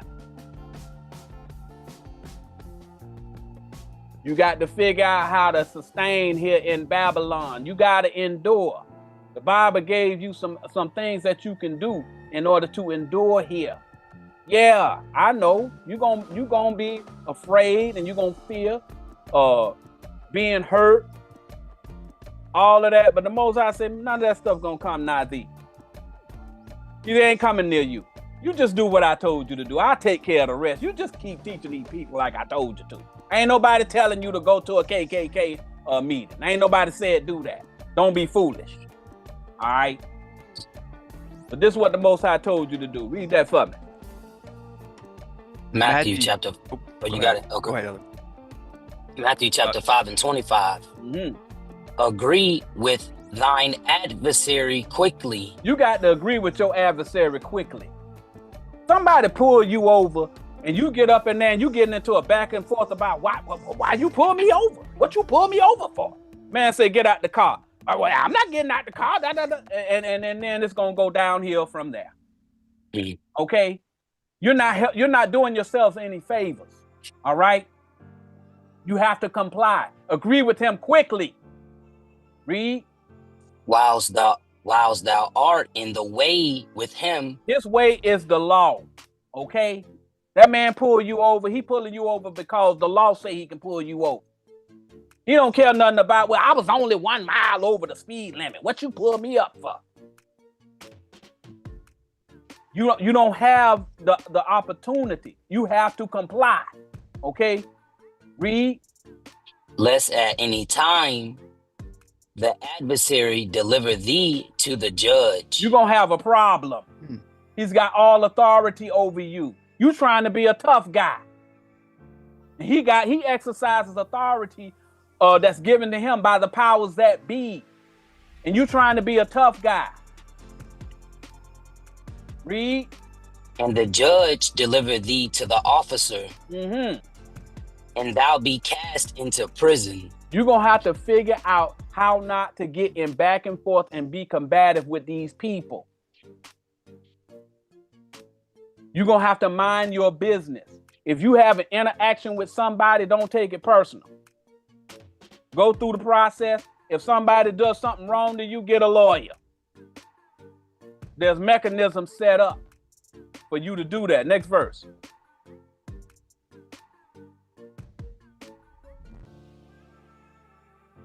Verse 26, verily I say unto thee, thou shalt by no means come out thence till thou hast paid the uttermost farthing. It's going to be expensive to you if you don't listen to this warning. All right? Stop with the foolishness. Stop with the tough guy stuff. All right? Stop with that. The disciples and Jesus went through the same thing. Go to Ephesians 4:22. We read down to 27.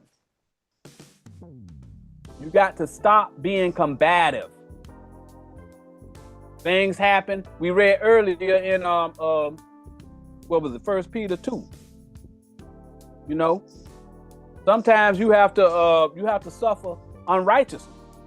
Yeah, okay, they pulled you over for nothing. Ain't nothing you can do about it.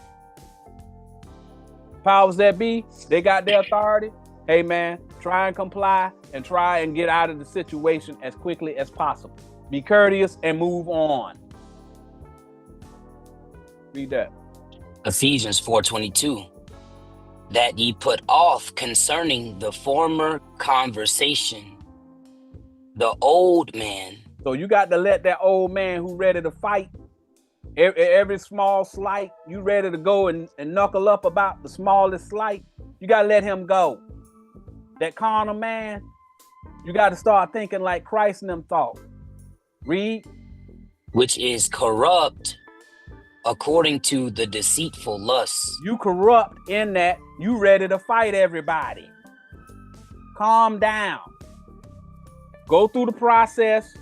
If you got something that them people, if they search your car, well, you the one who put the stuff in your car. I mean, you can't get mad. The people that pulled you over, they got so many laws that if you drive your car, you bound to break one of them. That's how they got the law set up. It's so many laws, they don't have to look very far. Oh, wait, you didn't turn your turn signal on soon enough.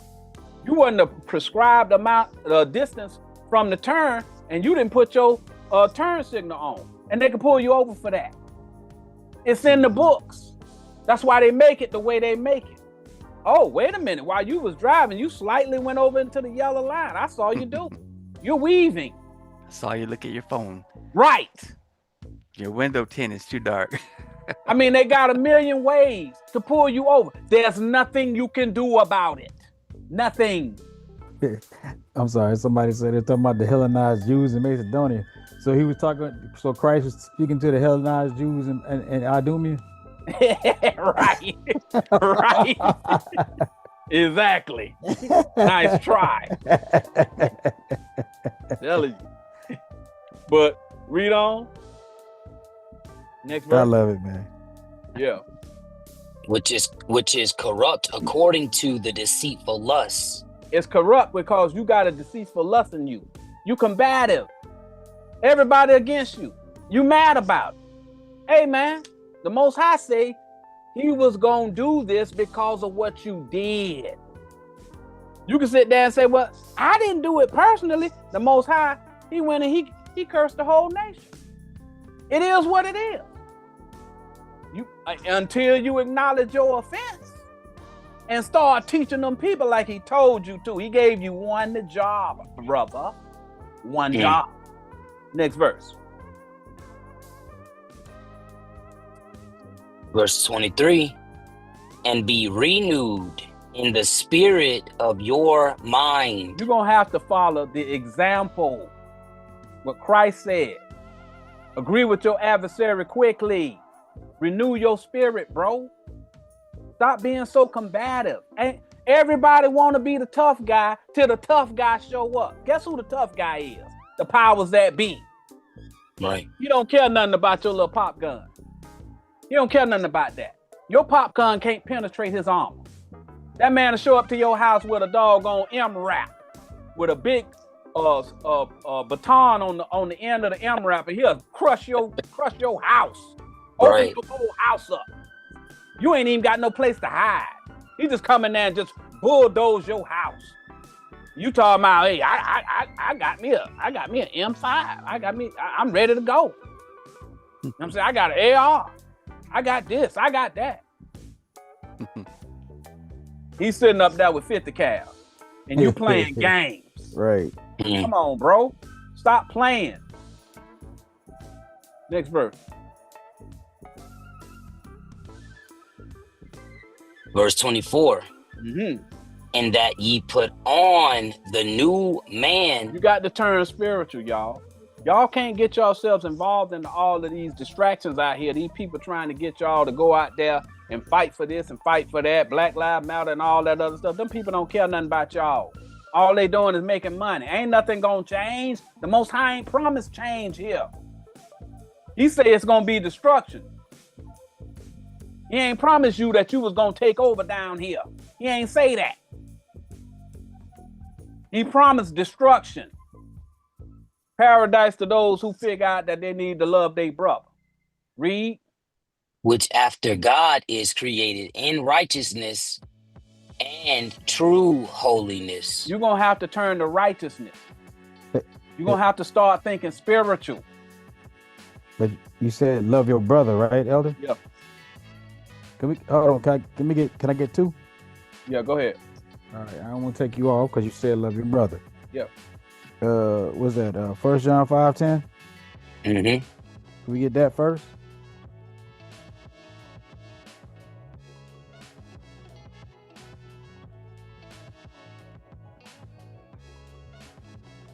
That's off the cuff.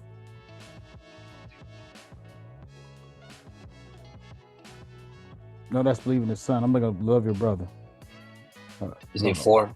I think it's No, it's 3, isn't it? 3 and 15, something like that. Yeah. John 3 and 15, something like Yeah, that. yeah.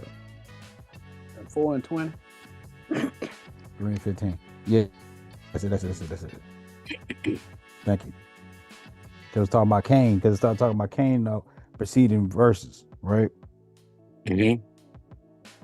1 John 3:15. Uh-huh. Whosoever hateth his brother is a murderer. So now, what it is clearly talking about who hated his brother is a murderer. And it's talking, like I said, in the preceding verses, it's talking about Cain, right? Hating his brother Abel, right? You know?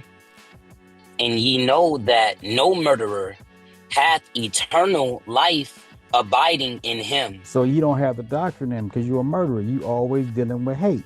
Now, hold that. Go to Deuteronomy 23 and 7. Let's deal with that brother.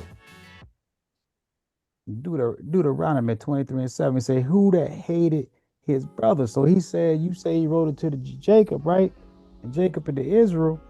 But why we keep skipping over and black highlighting the one commandment he told you in the Bible? They know it's there, but y'all keeps, because I heard a brother said he hate white people because God hate white people. But why would he put that in put this in the Bible? Right. Read. Deuteronomy 23 and 7. Mm-hmm. Thou shalt not abhor. Thou shalt, is that a commandment? Yes. Yes, That sir. is clear. Thou you will not. Read. Abhor an Edomite. That's hate. Right? Why can't you do that? For he is thy brother. He is. That's the brother he talking about. Yep. Because you're Jacob, right? Your brother Right. is who? Esau. Right. Your twin. Your Yeah. twin. You see what I'm saying? Now he's going to show you another twin. Read. Thou shalt not abhor an Egyptian. So who was the twin to the Egyptian? Who was born also with an Egyptian? Had an Egyptian doctrine. I'll give you his name started with an A. He's the forefather of it all. Oh, Abraham. He had Abraham. He had two covenants, right? Yeah. One born of Egyptian and one righteous. So he's giving you the parallel. He had one called Ishmael, that right? It was born of an Egyptian, and he had a righteous. He told you why. Read that. Because thou wast a stranger in his land. Why would he tell you that you were a stranger? You didn't know his doctrine. You was a stranger in his doctrine. You didn't know that because you're supposed to have been righteous. If you're righteous, you know why you're a stranger in his land. You don't follow that carnal mess. So he told you the most part I want is that first semicolon. He's telling you who your brother is. But y'all skip right over that. Why do they not go this and show y'all this is a commandment? But they go out on the weekend every Saturday they go out here. Every time they fire up those cameras, they go out here and they teach against this commandment. And nobody sit back asking why. Why are you following them if they're showing you to go against the commandment? This very commandment. Right. Plain as day. Ask yourself. Back to you, Elder. All praise. Go back to Ephesians where we were. Ephesians 4:24. Go to verse 25. I read that. Verse 25. Wherefore, putting away lying, speak every man truth with his neighbor, for we are members one of another. Okay, so you got to put off that lying. Okay, whenever them people pull you over and all that other stuff, don't get up there doing a bunch of lying and all that other stuff. Be truthful. All right, read next verse. Verse 26. Be ye angry and sin not. This how you avoid having problems over here in Babylon. The Bible is telling you what you need to do. Don't sin. Even if you angry, don't be combative with them people. You better agree with them quickly. Okay, read. Let not the sun go down upon your wrath. All right, so don't go and get stupid just cause you mad. All right, last verse.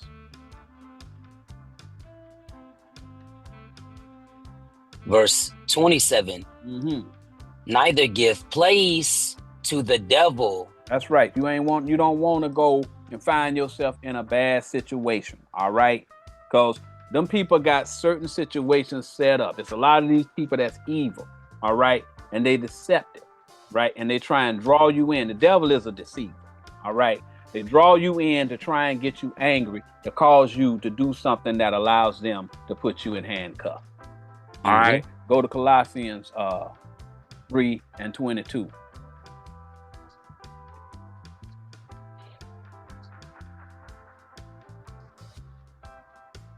Nope. Matter of fact, go to Matthew 5:27. I'm gonna have to speed this thing up a little bit. Oh, just looking at that. I was looking at 44. 43 and 44. Read that up. Yes, sir.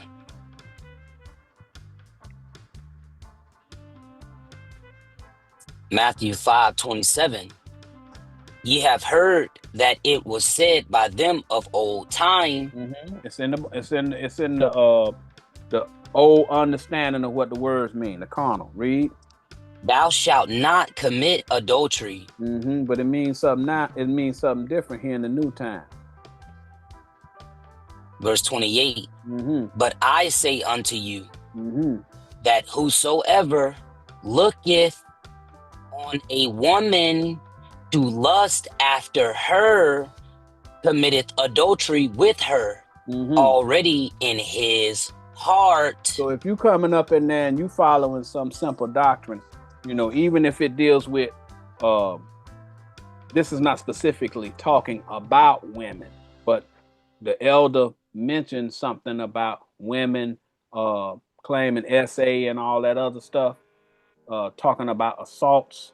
Okay, so this is, if you in your mind, right, get yourself caught up in a situation like that, all right, your lust can put you in a situation, all right, but here's a way that you can be away from this type of temptation.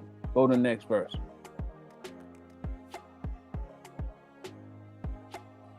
Read that. Verse 29. And if thy right eye offend thee. If you got a problem where you like certain women and so forth, and you find yourself in lustful situation, in your mind you think this is an okay behavior to have, right? But you know that the place where you live, they frown upon that type of thing. Read. Pluck it out. Okay, you need to go on ahead and switch over to a different type of woman that you want to be dealing with. If you deal with a certain type of woman and the people in the area where you are have a problem with that, you're putting yourself in a situation where you might bring sanctions against yourself. That's just the way it is. So you have to avoid them situations. I'm not telling anybody who to love. I'm not telling anybody that they can't love who they want. I'm just telling you, with the way that this place is set up, there are certain areas, and it happens all the time. I mean, in 2025, you done find black men strung up. Nobody seems to be able to find out how it happened and all that other stuff. But accidents be happening to black folks. That's just the way it is.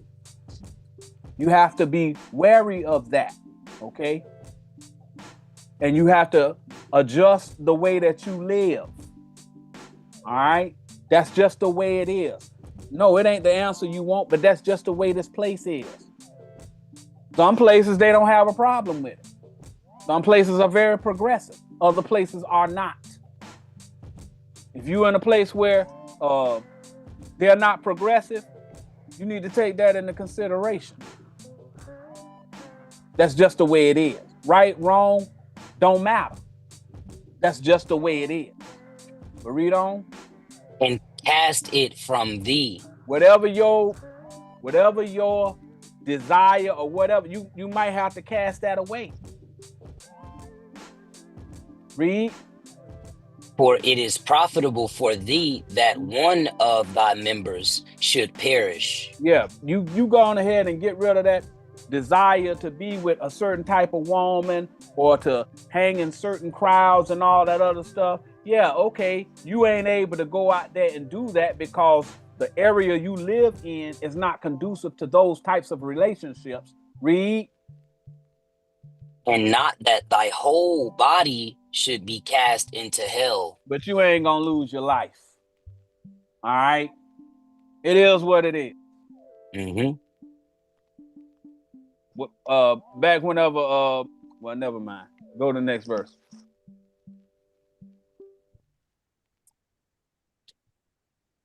Verse 30. And if thy right hand offend thee. If your doctrine is, I interact with people of all races, right? That's your right hand. That's your doctrine. It's righteous to be peaceably with all people, if it's possible, all right? But if that belief system offends you, meaning you might suffer sanctions from that, read. Cut it off. Cut that off. If you got a situation where, and it happened to a friend of mine, somebody killed his brother. And he can't find forgiveness for this man. He can't. All right? So rather than going and losing salvation, it would be better that he cut off being in the same room with that person or interacting with that person, right? Cut it off. Cast it from you. Even though you won't, what ends up happening is you won't allow that hatred that you have for that person that did that to your loved one. You won't have them around you, and you'll be able to deal with the fact that you separated from that person. So being that you separate from that person, you don't harbor those feelings all the time. Even you might have to pray to the Most High to purge you of the hatred that you have for that person, because you hating them with a cause, because they did something to you. But you still have to try and find a way to purge it. You got to cut that hand off. You got to separate from them people. That's what you was reading earlier when you said, what is it? And there's no thanks if you are buffeted for your faults. Yeah. But if you endure suffering wrongfully. Wrongfully, yeah. Mm-hmm. Yeah. Yeah. It's saying the same thing. You got to figure out a way to deal with it. All right. But you have to separate yourself from certain situations. Yeah, you want to go and you want to love everybody, but it ain't conducive to me having good health in life if I interact with certain people in certain areas. If I'm in a very rural area and they're closed-minded, and I'm out there trying to, meet and greet everybody and all that, some of them people might not look kindly to that. You got to have common sense. Well, even though I want to have love and relations with everybody, some people I might have to limit my interactions with. Even though I want to, I don't have nothing against them, but I don't want to lose my life because these people are ignorant. But read on. And not that thy whole body should be cast into hell. Your whole belief system, that don't mean you lose faith in the world or how people interact in the world. It just means that if I go to this certain area, I'm not going to be as free and open with these people because they have a reputation. Okay. But if I go over here, you know, and everybody's getting along, there's not any issues with people, you know, getting along and so forth. Okay, I'll just save my opportunity to be peaceable with these people. I can't be peaceable with these people because they hate me. Right. It's just the way it is. All right. So now I got to speed it up here. We want to finish with forgiveness. We done gone and got to the very end of this thing here. Running out of time. We want to finish with forgiveness. This is a great challenge in society, in the society we live in. There's a process to this. If we get hurt by someone, one of the hardest things in the world is to forgive. We read earlier about cutting off your right hand and plucking out your eye. Sometimes you need to separate yourself from a major betrayal. All right. Matthew 5:21 and 22 talks about being angry without a cause. If somebody assaults you or a loved one, you have a right to be angry with them. All right. That's a cause. All right. You're a human being. It's a natural human emotion. You also have the right to seek justice against the person who did you wrong through the system set up by the powers that be. However, you also have to reach a point where you value your salvation. You might need to pray to the Most High to help you purge your emotions. All wounds will heal. Some take longer than others. Go to Matthew 6:14. You gotta forgive. You gotta forgive. We read this earlier, I think. Matthew 6:14. For if ye forgive men their trespasses, your heavenly Father will also forgive you. That's what happens. You gotta forgive. Go to verse 15. You have to forgive your brother of his trespasses. All right. Verse 15. If ye forgive not men their trespasses, neither will your Father forgive your trespasses. So if somebody gay and you hate people because they gay, right? Well, you won't forgive him because you hating him just because his sexual orientation or her sexual orientation. All right. You won't forgive somebody because they black or because they white or because they're Hispanic. You can go to church all you want, but if you hate them people, the Most High ain't gonna forgive you. He gonna hold you accountable for that, because he told you to teach them people. Teach them people my law.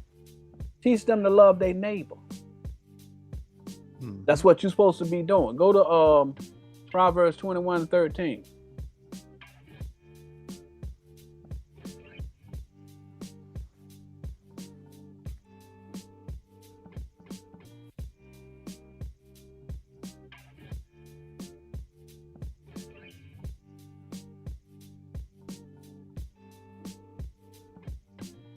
Proverbs chapter 21 and verse 13. Whoso stoppeth his ears at the cry of the poor. If somebody coming up in there trying to ask you about the Bible, let's say they homosexual. Let's say they of a different race. Let's say they of a different gender. And you got this situation where you don't like them for something they ain't got no control over. Read. He also shall cry himself, but shall not be heard. So if you don't take care of the poor is the people who ain't got no poor in spirit. Spirit is the word, okay? They ain't got no understanding. And you don't teach them because you don't like them. All right? Like we was talking about how this man sitting up in there talking about these people can't get the salvation, and you won't teach them just because you don't like their race. Right? He also shall cry himself, but shall not be heard. The Most High ain't gonna listen to you. He ain't gonna forgive you because you won't forgive them people because they was born Indian East Indian, and you don't like East Indian people. So the Most High, when you cry up to the Most High, talking about forgive me of my sins, He's gonna be like, nah, I'm good. That's what that say. Go to James 2:12. Forgiveness is important. You can't hold no grudge against nobody because they just happen not to be the right race. Okay? You can't do it. You still got to teach them. You got to love your neighbor. You got to teach them. This ain't talking about no hug and a kiss, y'all. It's talking about you teaching them people. That's what's important. Read that. James 2:12. So speak ye, and so do, as they that shall be judged by the law of liberty. Okay. Next verse. Verse 13. For he shall have judgment without mercy, that hath shewed no mercy. You're going to have judgment without mercy if you have showed no mercy. Read. And mercy rejoiceth against judgment. Okay, so you have to find a way to overcome whatever shortcomings you have about somebody, right? So that you can get mercy as well. Go to Colossians 3:12. We're talking about forgiveness. You got to teach everybody. That's what love your neighbor means. Forgive your brother and teach him. You got one job, bro. Colossians 3:12. Put on therefore as the elect of God. You're the elect of God. All right. So you got that doctrine. Read. Holy and beloved. You got a special understanding. Read. Bowels of mercy. You got the bowels of mercy. Bowel means doctrine. Your brain. All right. Your heart. Okay. You got the doctrine of mercies. Read. Kindness. Humbleness of mind. Yeah. You got to be humble. Read. Meekness. Long suffering. You're going to have to endure down here. It is what it is. It's going to be stuff that happened that you ain't going to agree with. Next verse. Verse 13. Forbearing one another. Forgiving one another. You're going to have to find a way to forgive them people, overcome your dislikes, and teach them people. Read. If any man have a quarrel against any, even as Christ forgave you, so also do ye. You have to find a way. It's difficult, but you have to find a way. You must find a way to separate yourself from hatred. To hate someone without a cause, race, sexual orientation, and things people have no control over is not forgiven. If you do that, it's not forgiven. You hating them without a cause. Okay, just so that you know, if someone wants to kill you, you can defend yourself. That is not murder. If somebody's trying to kill you or your family, all right, you have the right to defend yourself. You should make every effort that we mentioned before to separate yourself and de-escalate. Then forgive that person that put you in a position of causing you to defend yourself, if you know what I mean. Don't think it is righteous to allow someone who breaks into your home to unalive you and your family. Sometimes judgment is handed down for evildoers. Pray to the Most High to forgive you for protecting yourself and your family. All right? Don't let nobody just come, well, you know, I just lay down my life. That ain't what that's talking about. Okay? It ain't talking about that. The people who killed Christ killed the Word. He's the Word. It's a metaphor. Okay? They killed the Word, meaning their doctrine overthrew his doctrine. That's what that's talking about. It ain't talking about you letting somebody kill you. Same thing with Stephen. They instituted a new doctrine and overthrew the doctrine of the Most High.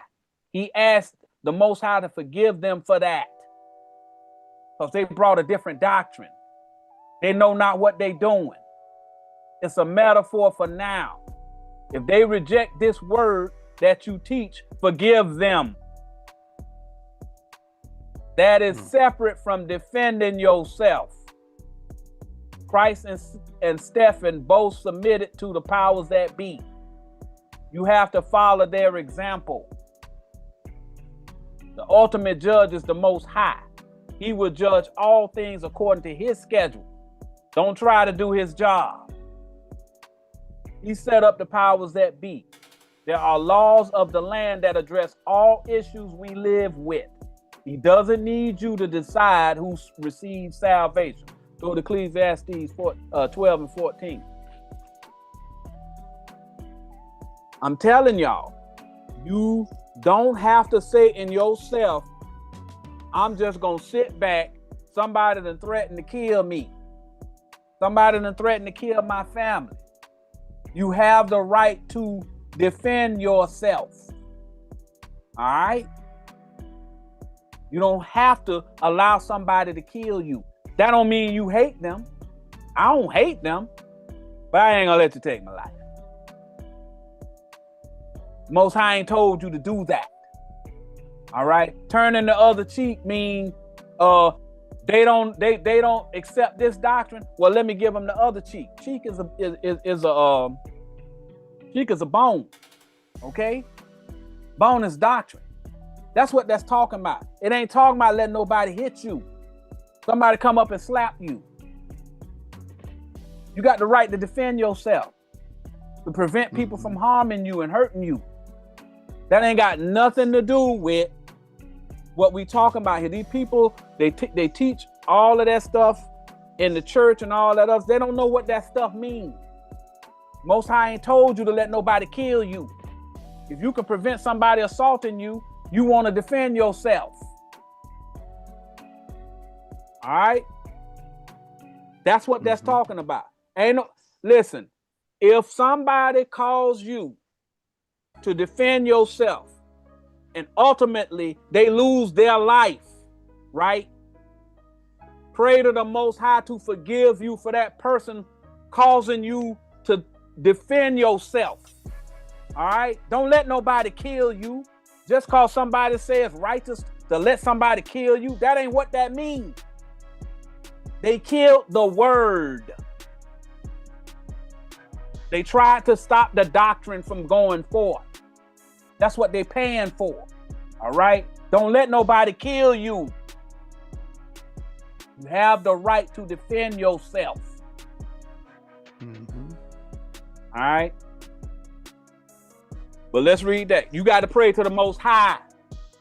Hey, somebody was about to rape my little girl. Somebody was about to kill my wife. Hey, man, don't let nobody come up in there and doggone do that to your family if you have the ability to prevent that from happening. Y'all have to use common sense. Nobody is advocating you murdering and all that other stuff. There's a difference between self-defense and murder. There's a difference. Y'all got to understand that. Okay? Don't get caught up. Don't get caught up talking about, well, you know, I was going to Pastor Johnson and Pastor Woodrow. He said that, listen, you have the right to defend yourself. That's all I'm going to say about it. This is the last script I got. Ecclesiastes 12 and 14. For God shall bring every work into judgment with every secret thing. The Most High is the one who's going to do the judging. Read. Whether it be good or whether it be evil. The Most High knows, all right, that you got whatever you need to protect yourself, right? If somebody come to do evil against you, you don't have no evil will against them. You're not going out to try and harm them. But they come and they try and harm you. The Most High knows that if you had your way, you wouldn't interact. That's why we told you about pluck that eye out or cut that hand off. You might lose your hand, but you still gonna get the kingdom. That's what that means. All right. You do everything in your power. If it be at all possible, give me that scripture that says, if it be at all possible, be peaceable with all men. If it's at all possible, be peaceable. Okay. If you go to, I think it's in Numbers 36, it starts talking about, well, they have to set up a place for the manslayer and all that other stuff. Mm-hmm. There's mechanisms for this. All right. Look, the Most High ain't crazy. He know what you're dealing with down here. But you got to use common sense. A lot of the stuff that they use to turn you into a pacifist and all that other stuff, you know, they got these rules and all of these things that you got to go through. Well, you just call the police and hopefully they'll get there in time before they kick the door in and come up in there and kill your whole family. Man, don't be that stupid now. That's different from murder. Okay? The person who's trying to kill you is the murderer. If you're defending yourself, you're not a murderer. You're defending yourself. So y'all know. Read that. You say you wanted Numbers? No, I want the one that said if it be at all possible. Be peaceable with all men. I don't know what the precept is. Where that precept is? I think it's Romans. Yeah, okay. I got you.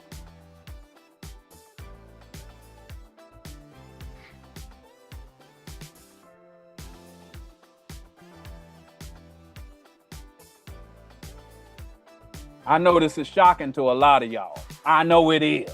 All right. Come on, man. Romans chapter 12, verse 18. Mm-hmm. If it be possible. If. That's it's a 2-letter word, but that's a very big word. Okay. If it's possible, right? As much as lieth in you. If you done took every mechanism at your disposal to avoid some kind of conflict. All right. Read. Live peaceably with all men. If it's possible. If somebody got their eyes set on unaliving you, it ain't possible no more. If that happens, defend yourself. Then pray to the Most High. All right? Don't let nobody take your life, your wife's life, your husband's life, your children's life. Don't let nobody do that. Defend yourself. All right? If it's possible, hey, man, I'm sorry. I'm agreeing with my adversary quickly. Okay, hey, bro, let it be on me. I'm sorry.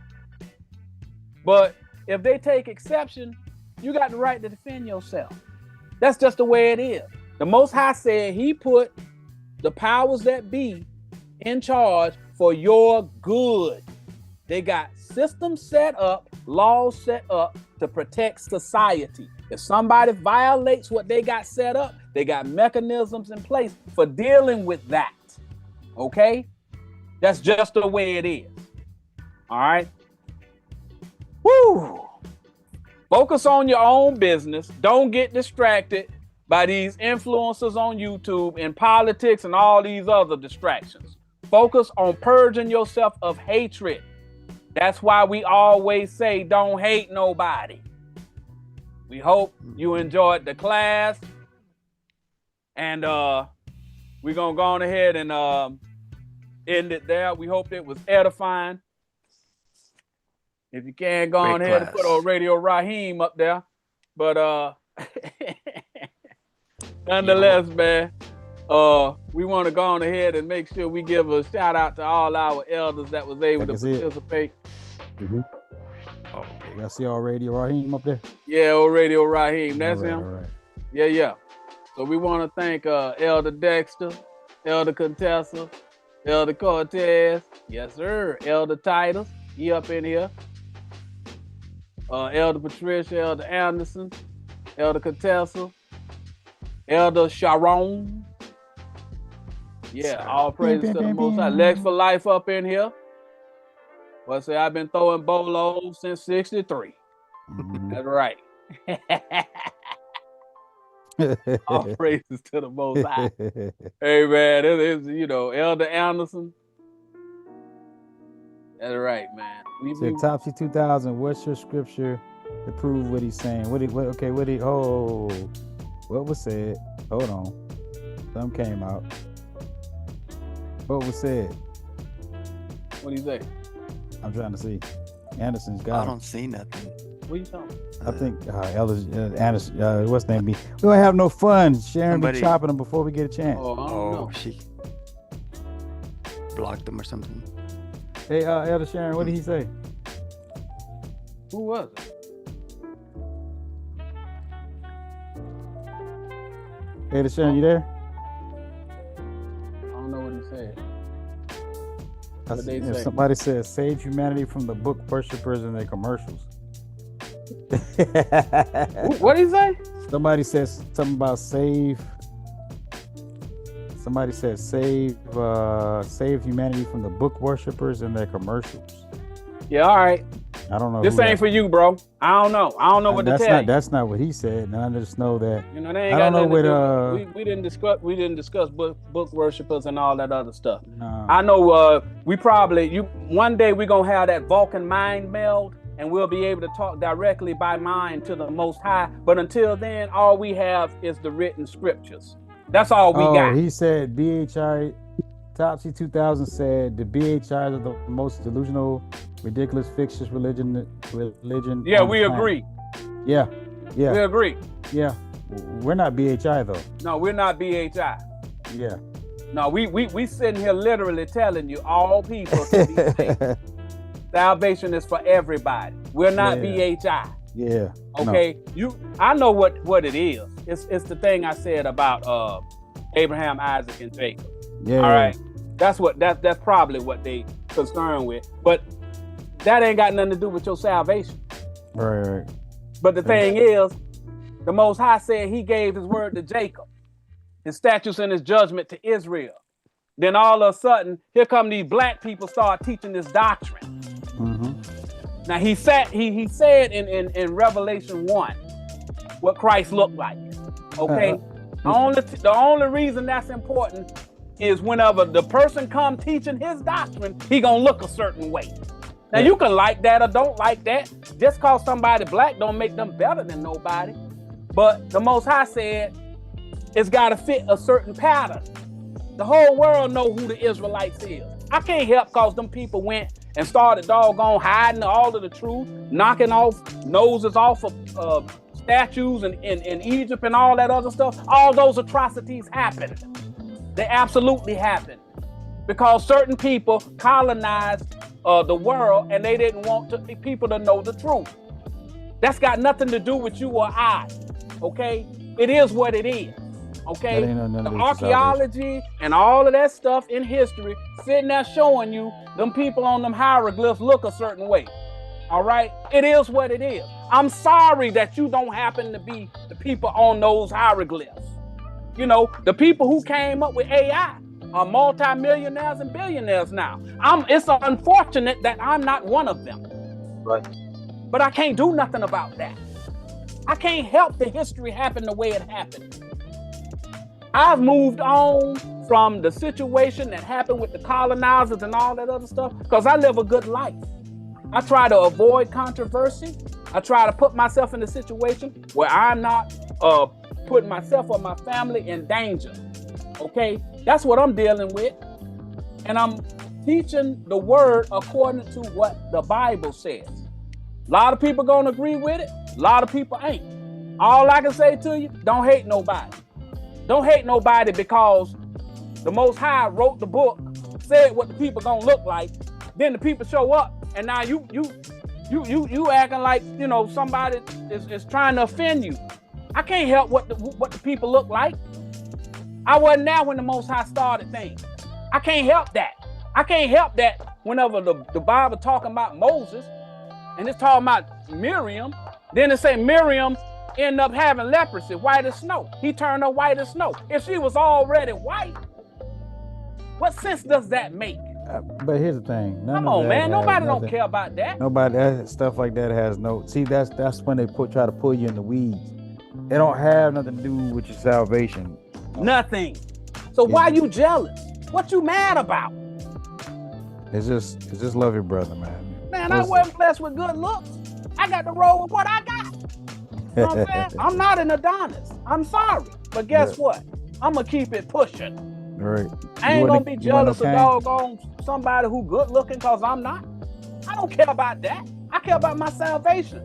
Y'all sitting here worrying about the things that has no bearing on your salvation. That's that root of bitterness. That's the root of bitterness. Man, purge that from yourself. I'm sorry. I'm sorry that, you know, the people who the Most High chose happen to look a certain way. Look at what we going through. We going through everybody hate us. But the Most High said, I made you a certain way. I made you to be able to forgive them and focus on me. Go out there and teach them people, despite what they feel about you. And that's what we do.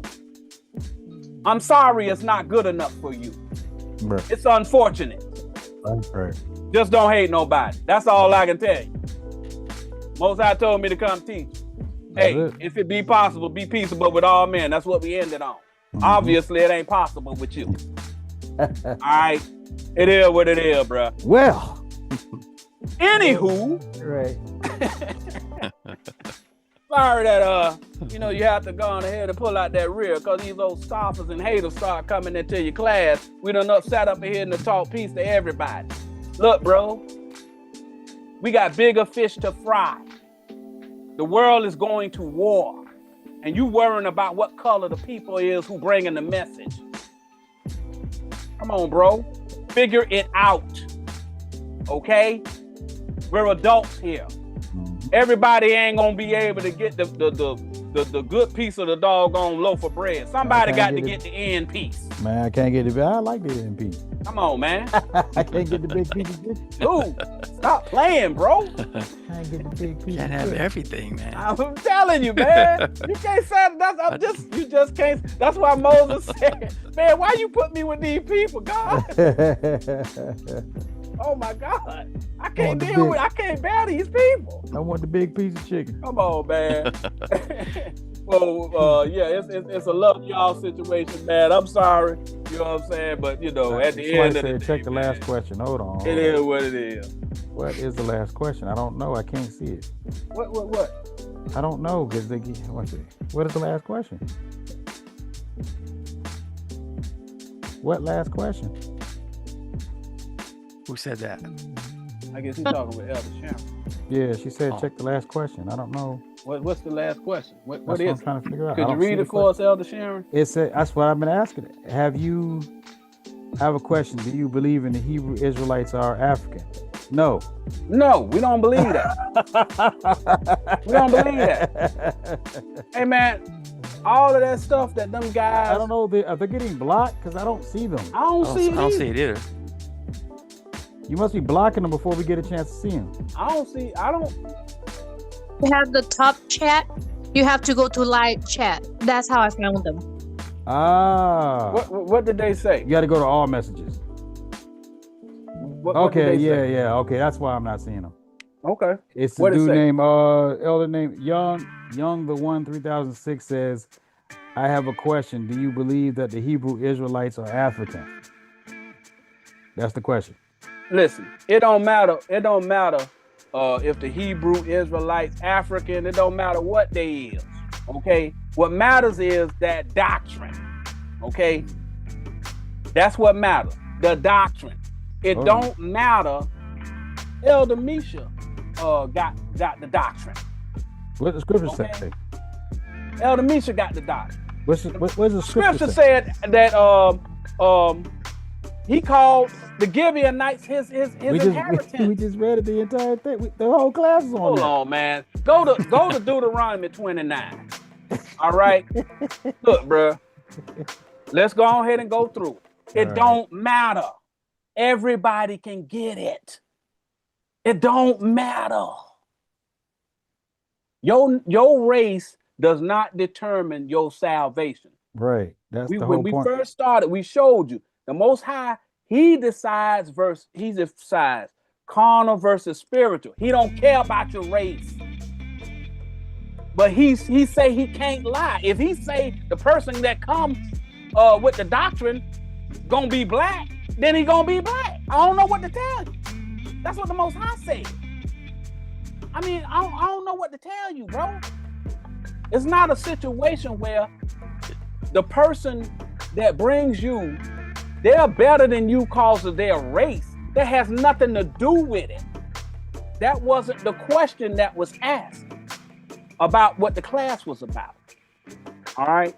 So go to Deuteronomy 29. Start at 9. 9, yeah. The 9. So that you can see it don't matter. Okay? Read that for me, Elder. Deuteronomy 29 and 9. Mm-hmm. Keep therefore the words of this covenant and do them, that ye may prosper in all that ye do. Okay, so you got to follow the covenant. He about to explain who gets the covenant. Next verse. Verse 10. Mm-hmm. Ye stand this day, all of you before all of you before the Lord. Read. Your captains of your tribes, yes, your elders, and your officers, with all the men of Israel. So he talking about all of the men of Israel. Let's see if he continues. Next verse. Verse 11. Your little ones, your wives, and the stranger. And thy stranger. That's everybody else. Okay? So he's encompassed the Israelites and everybody else that takes the covenant. All right? Read. That is in thy camp. From the hewer of thy wood. Didn't we read about them Gibeonites that Joshua made them hewers of wood and drawers of water? We read that. And the Most High accepted their covenant. Right. All right? Read. Unto the drawers of thy water. He's talking about all of the people who teach the doctrine. Yep. The people who train the prophets and the people that train the people. Next verse.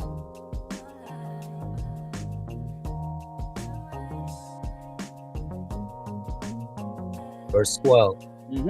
That thou shouldest enter into covenant with the Lord thy God. He just said all people can enter into covenant with the Lord. He said all people can enter into covenant with the Lord. He just called them off. The mixed multitude that was out there with the Israelites. Everybody. Okay? Read. Unto his oath, which the Lord thy God maketh with thee this day. He said all of them people made a covenant with the Lord. All right? Of all races. Mixed multitude. All right? Next verse.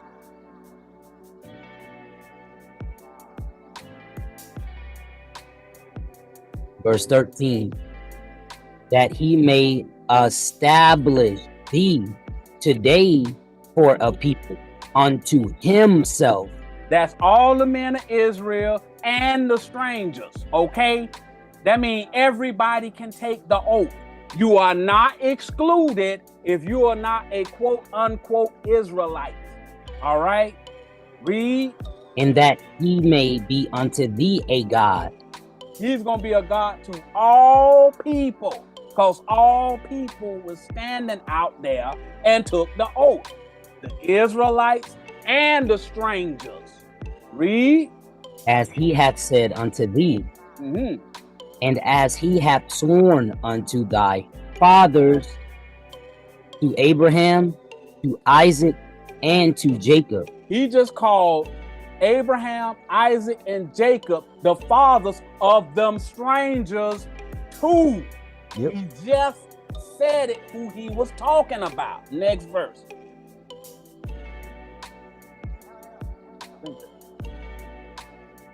Read that. Verse 14. Neither with you only do I make this covenant and this oath. He didn't only make the covenant with the people that was standing out there with Moses, the Israelites and the strangers, cause that strangers being the northern kingdom and all that stuff don't work now, cause that happened before the quote unquote split that they talking about. Okay, so he did that before there was a so-called northern kingdom versus southern kingdom. They all together out there in the wilderness leaving out of Egypt. That means everybody. Okay, ain't no northern kingdom. That's something they made up. Next verse. Let me get one after you, and then we're gonna close it out. Verse 15. But with him that standeth here with us this day before the Lord our God, and also with him that is not here with us this day. That's everybody. None of us in this whole world was there. So he just said anybody that wasn't standing out there, Israelite or stranger, can also take the oath. Okay? Stop with this. You gotta be an Israelite. Oh, you think that since I'm not the carnal seed of Abraham, I can't get the kingdom? That's a lie. We never said that. Everybody in this earth, if they convert to the doctrine of Christ, can get salvation. We just read it. So don't be putting words in our mouth thinking that, oh, we BHI and we saying only the BHI are the ones who gonna get the kingdom. Listen to me clearly. Everyone in this planet who converts and starts loving their neighbor can receive the kingdom of heaven. All right? That's right. Just so you know. Don't ascribe us to that foolishness. We're adults over here. We don't have time to be concerned with you guys' emotions. Everybody can get the kingdom. No man is better than another man. Nope. But the Most High can't lie. He said a black person gonna come teach it to you. I don't know what to tell you. That's what he said. I don't know what to tell you. But it don't matter because we're gonna bring it out right here. Let me get these 2 verses and we're gonna close it on up out of here because I'm hungry. Read that. All right. Romans 2:28. For he is not a Jew, which is one outwardly. Hey man, may I ask y'all something? Is skin color outwardly? Yes. Is them fringes outwardly? Yes. Is that busting romaine beard outwardly? Yep. That's all outwardly stuff, right? Yeah. That's me showing off. You know what I'm saying? The holier than thou, right? Yep.